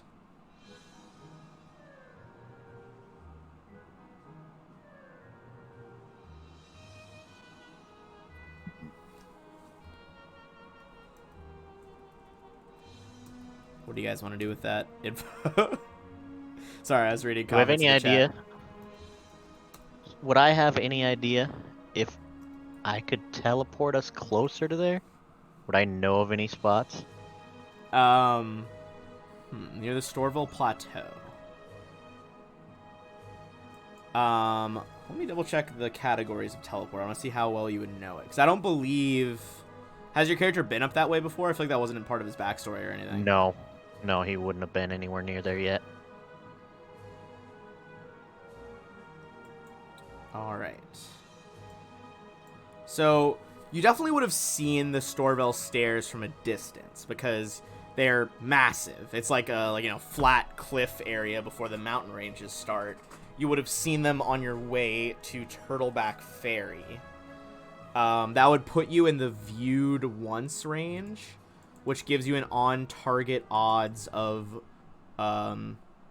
if you roll over a 76 on the D100, you would go off target. Hey, we got better than a 50-50 shot. So basically, 1 to 76 is on target. 77 to 88 would be off target.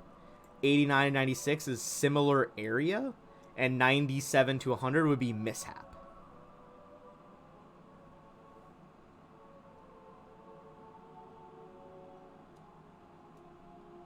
I mean, even if you miss it by a little bit, that's not bad.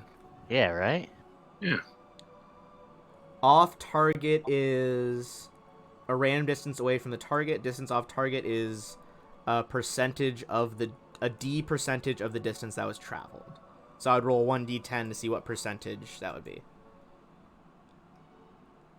And I have three chances to get there. all right, How bad could it be? Let me pull up my Varizia map for me again. You guys don't have to worry about it. I'm just gonna see exactly what our distance scale is that we are dealing with.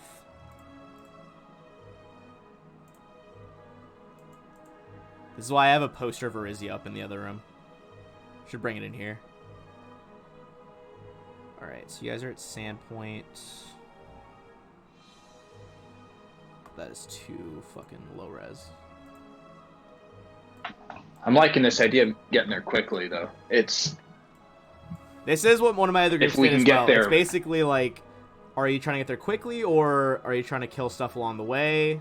All a bit metagamey, but we'll see which route is your best. Alright, so that's 120 miles. Let's get out a fucking ruler. If we can get to there within 11 days, the better. That's when my charm spell ends.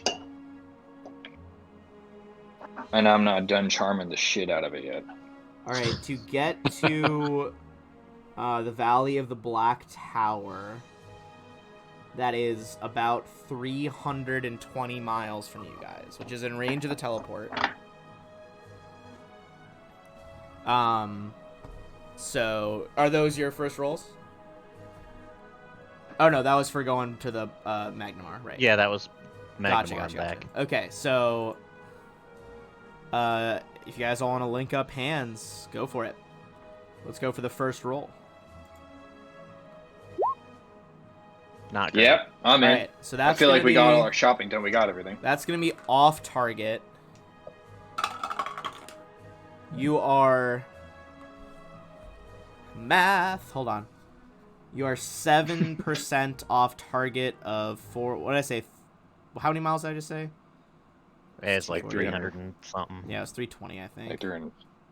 Yeah. Times 0.07. So you're 22 miles off course.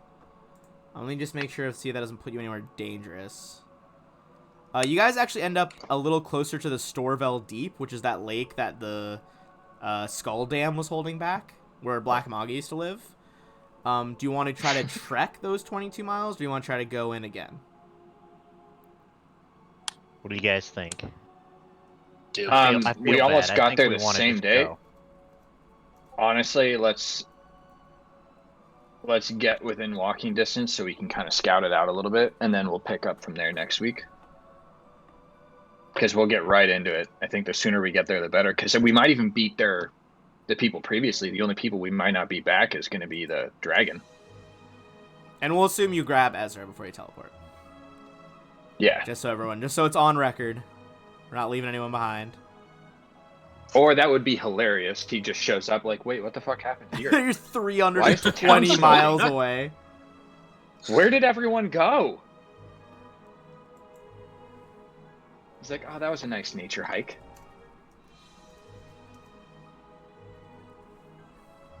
All right, so you said you wanted to trek. Sorry, I lost track of. There's like bots in the chat that got me distracted. You wanted to teleport again or trek? I think teleport again to get right up as Okay. close as we can. Nothing too catastrophic has happened yet, so you are about a little bit away. Jeez. All right. Well, I spoke too soon. So that's similar area. Let me read the exact description of that.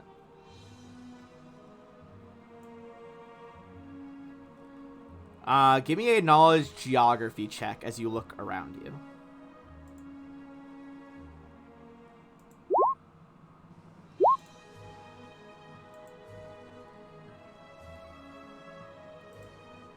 All right.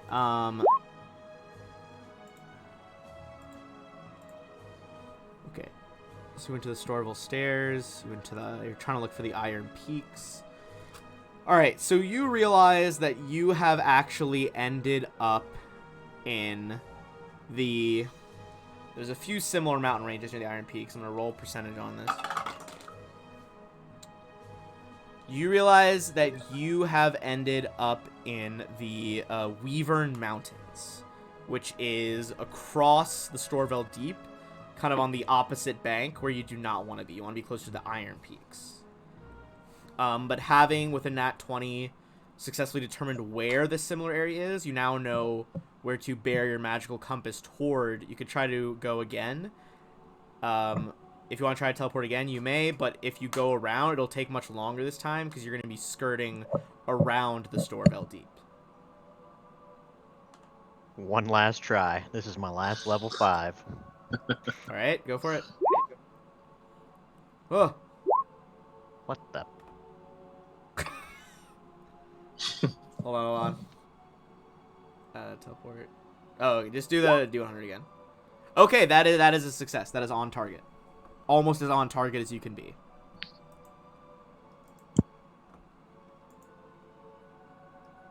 All right. So we are going to I'm going to move you to not a battle map, but a more visual map. As you approach Perfect. the Jorgenfist Fortress from the Storville Steppe side. I'm going to ping where you guys are. This is the valley overlooking... you're overlooking this huge valley from this side. So I'm going to read you a description. We use teleport to bypass journey to Jorgenfist, so we're going to be in the next part.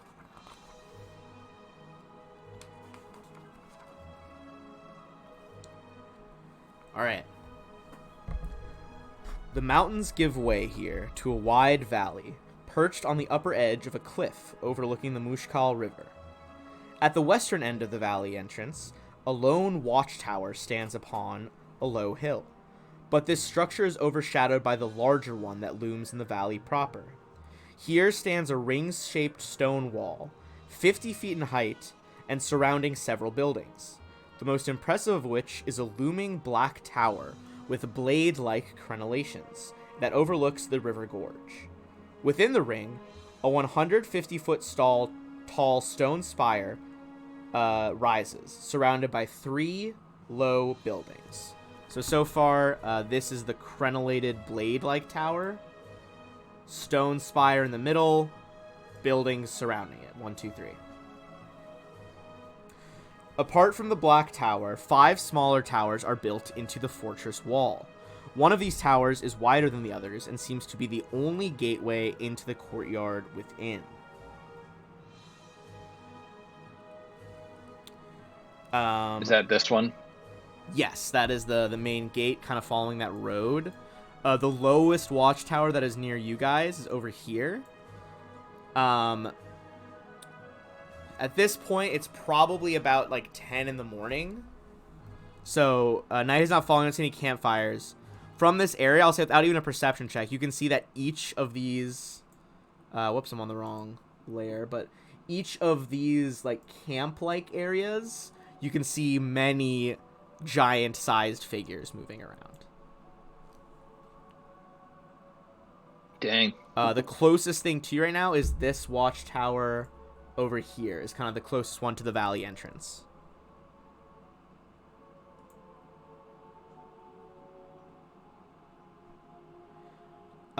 Give me a perception check on kind of the general valley, and we can give you some details.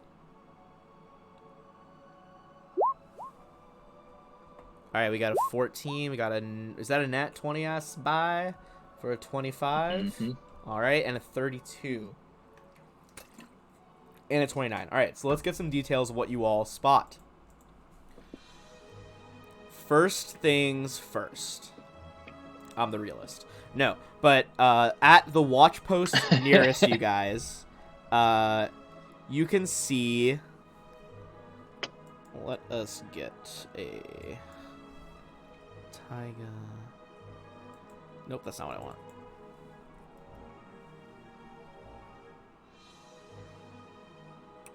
want. You can see a very tall female giant of a breed you have not yet encountered. She's also with two smaller hill giants. Now, what is interesting first is their tower. It's only 2 stories, but has been designed specifically for giants. If it had been scaled for human size, it could have been up to 5 floors.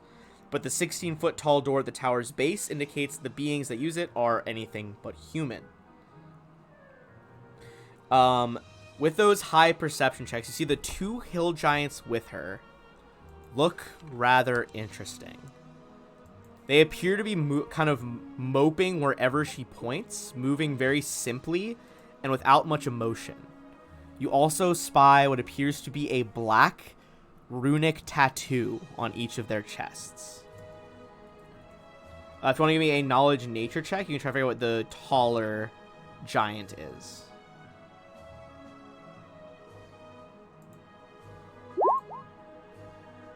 I'm going to take my 15 for this. So it'd be a 25. Alright. You would know that this is a taiga giant. I'm going to pull this up on the stream so people can see. And I'm going to copy it to you guys in the chat as well. I just didn't have this token downloaded. It didn't come with the map pack for some reason.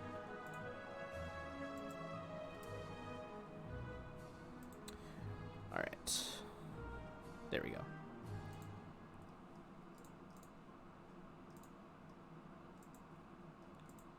So, this muscular giant has dark greenish-gray skin and fiery red hair. Its lower jaw bears sharp fangs as it wields a huge, primitive-looking spear.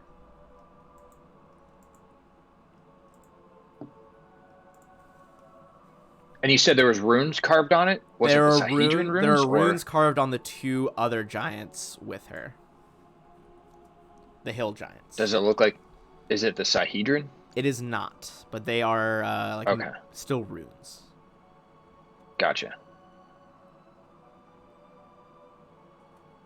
All right. Gotcha. Okay. So that was kind of on that first area. With those high checks, I'm going to give you a few more details about the valley, even though it is obviously very large and wide.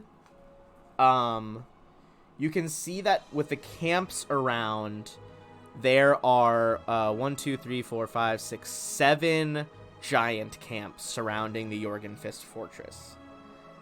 Some of them look to be made of various different members of giants. Some of them are hill giants, some are stone giant tribes, some are taiga giants. One is an entirely female tribe. But they all kind of surround the fortress in varying locations with cook fires. You also spy across the way here with that nat 20. You see a small, whoops, gotta ping it so you guys can see. You see a cave in the side of the mountain over on this side.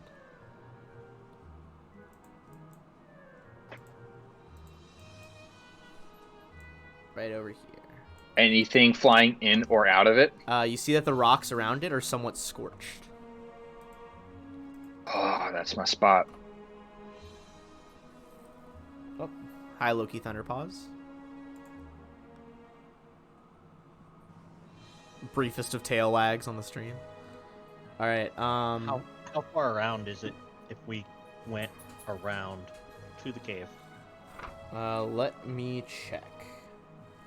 I don't know if this has actually. This map doesn't have a very good scale or legend. We could always, honestly, I can fit 3 people onto my carpet. You can fly, and you can cast Sphere of Invisibility. So in reality, we might be able to just fly over it, just straight shot it. True. Or honestly, it may even be best for you guys not to come just in case, or at least wait outside. Because he's still enchanted for me, but for you guys, he might attack. And I'd like to try and convince him. Got this cool magic Otherwise. staff that I got. This is how I picture your magic rod. I love it. Man, by the way, I've gotten feedback from your streams, and the people that I've heard say the more you dress up, the better off it's going to be. Okay, They like it when you I'll dress. try to get some more costume like pieces it. out of my closet. Yeah, they like it when you dress up. All right, noted. So I think if you guys were flying, it'd probably take about maybe 5 minutes to fly across the valley. But unless you're invisible, you could be spotted. So there's not a lot of cloud cover or anything up here.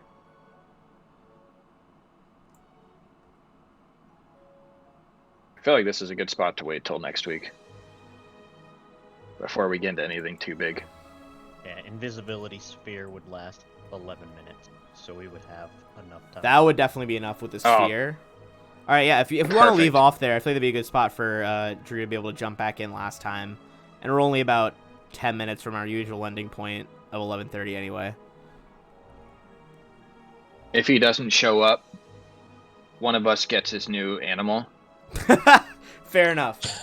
I was gonna say we didn't have time to flavor it earlier, but I think I'm excited to go back and flavor when him and Agnar went out and found the animal. But I want to wait till he gets back, just like Agnar said. I don't know. Here, I'm gonna show it to the stream camera and then our camera second. I have run this campaign so many fucking times. Look at the spine of my anniversary copy now. I'm like running this thing fucking ragged, starting to like get holes in it and That's shit. nasty, man. Because I've run this campaign You got like tabbed everywhere. 5 times. I got fucking note tabs in it. The spine's like fraying. I mean, that's, if anything, that's the mark of a good campaign. Like, none of my other AP books look like that.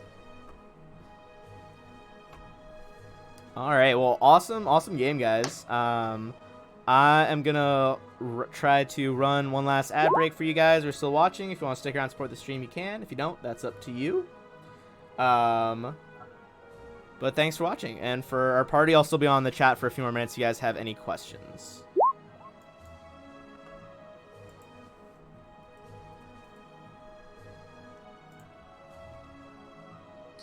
Alright, let us... Thanks, guys. That was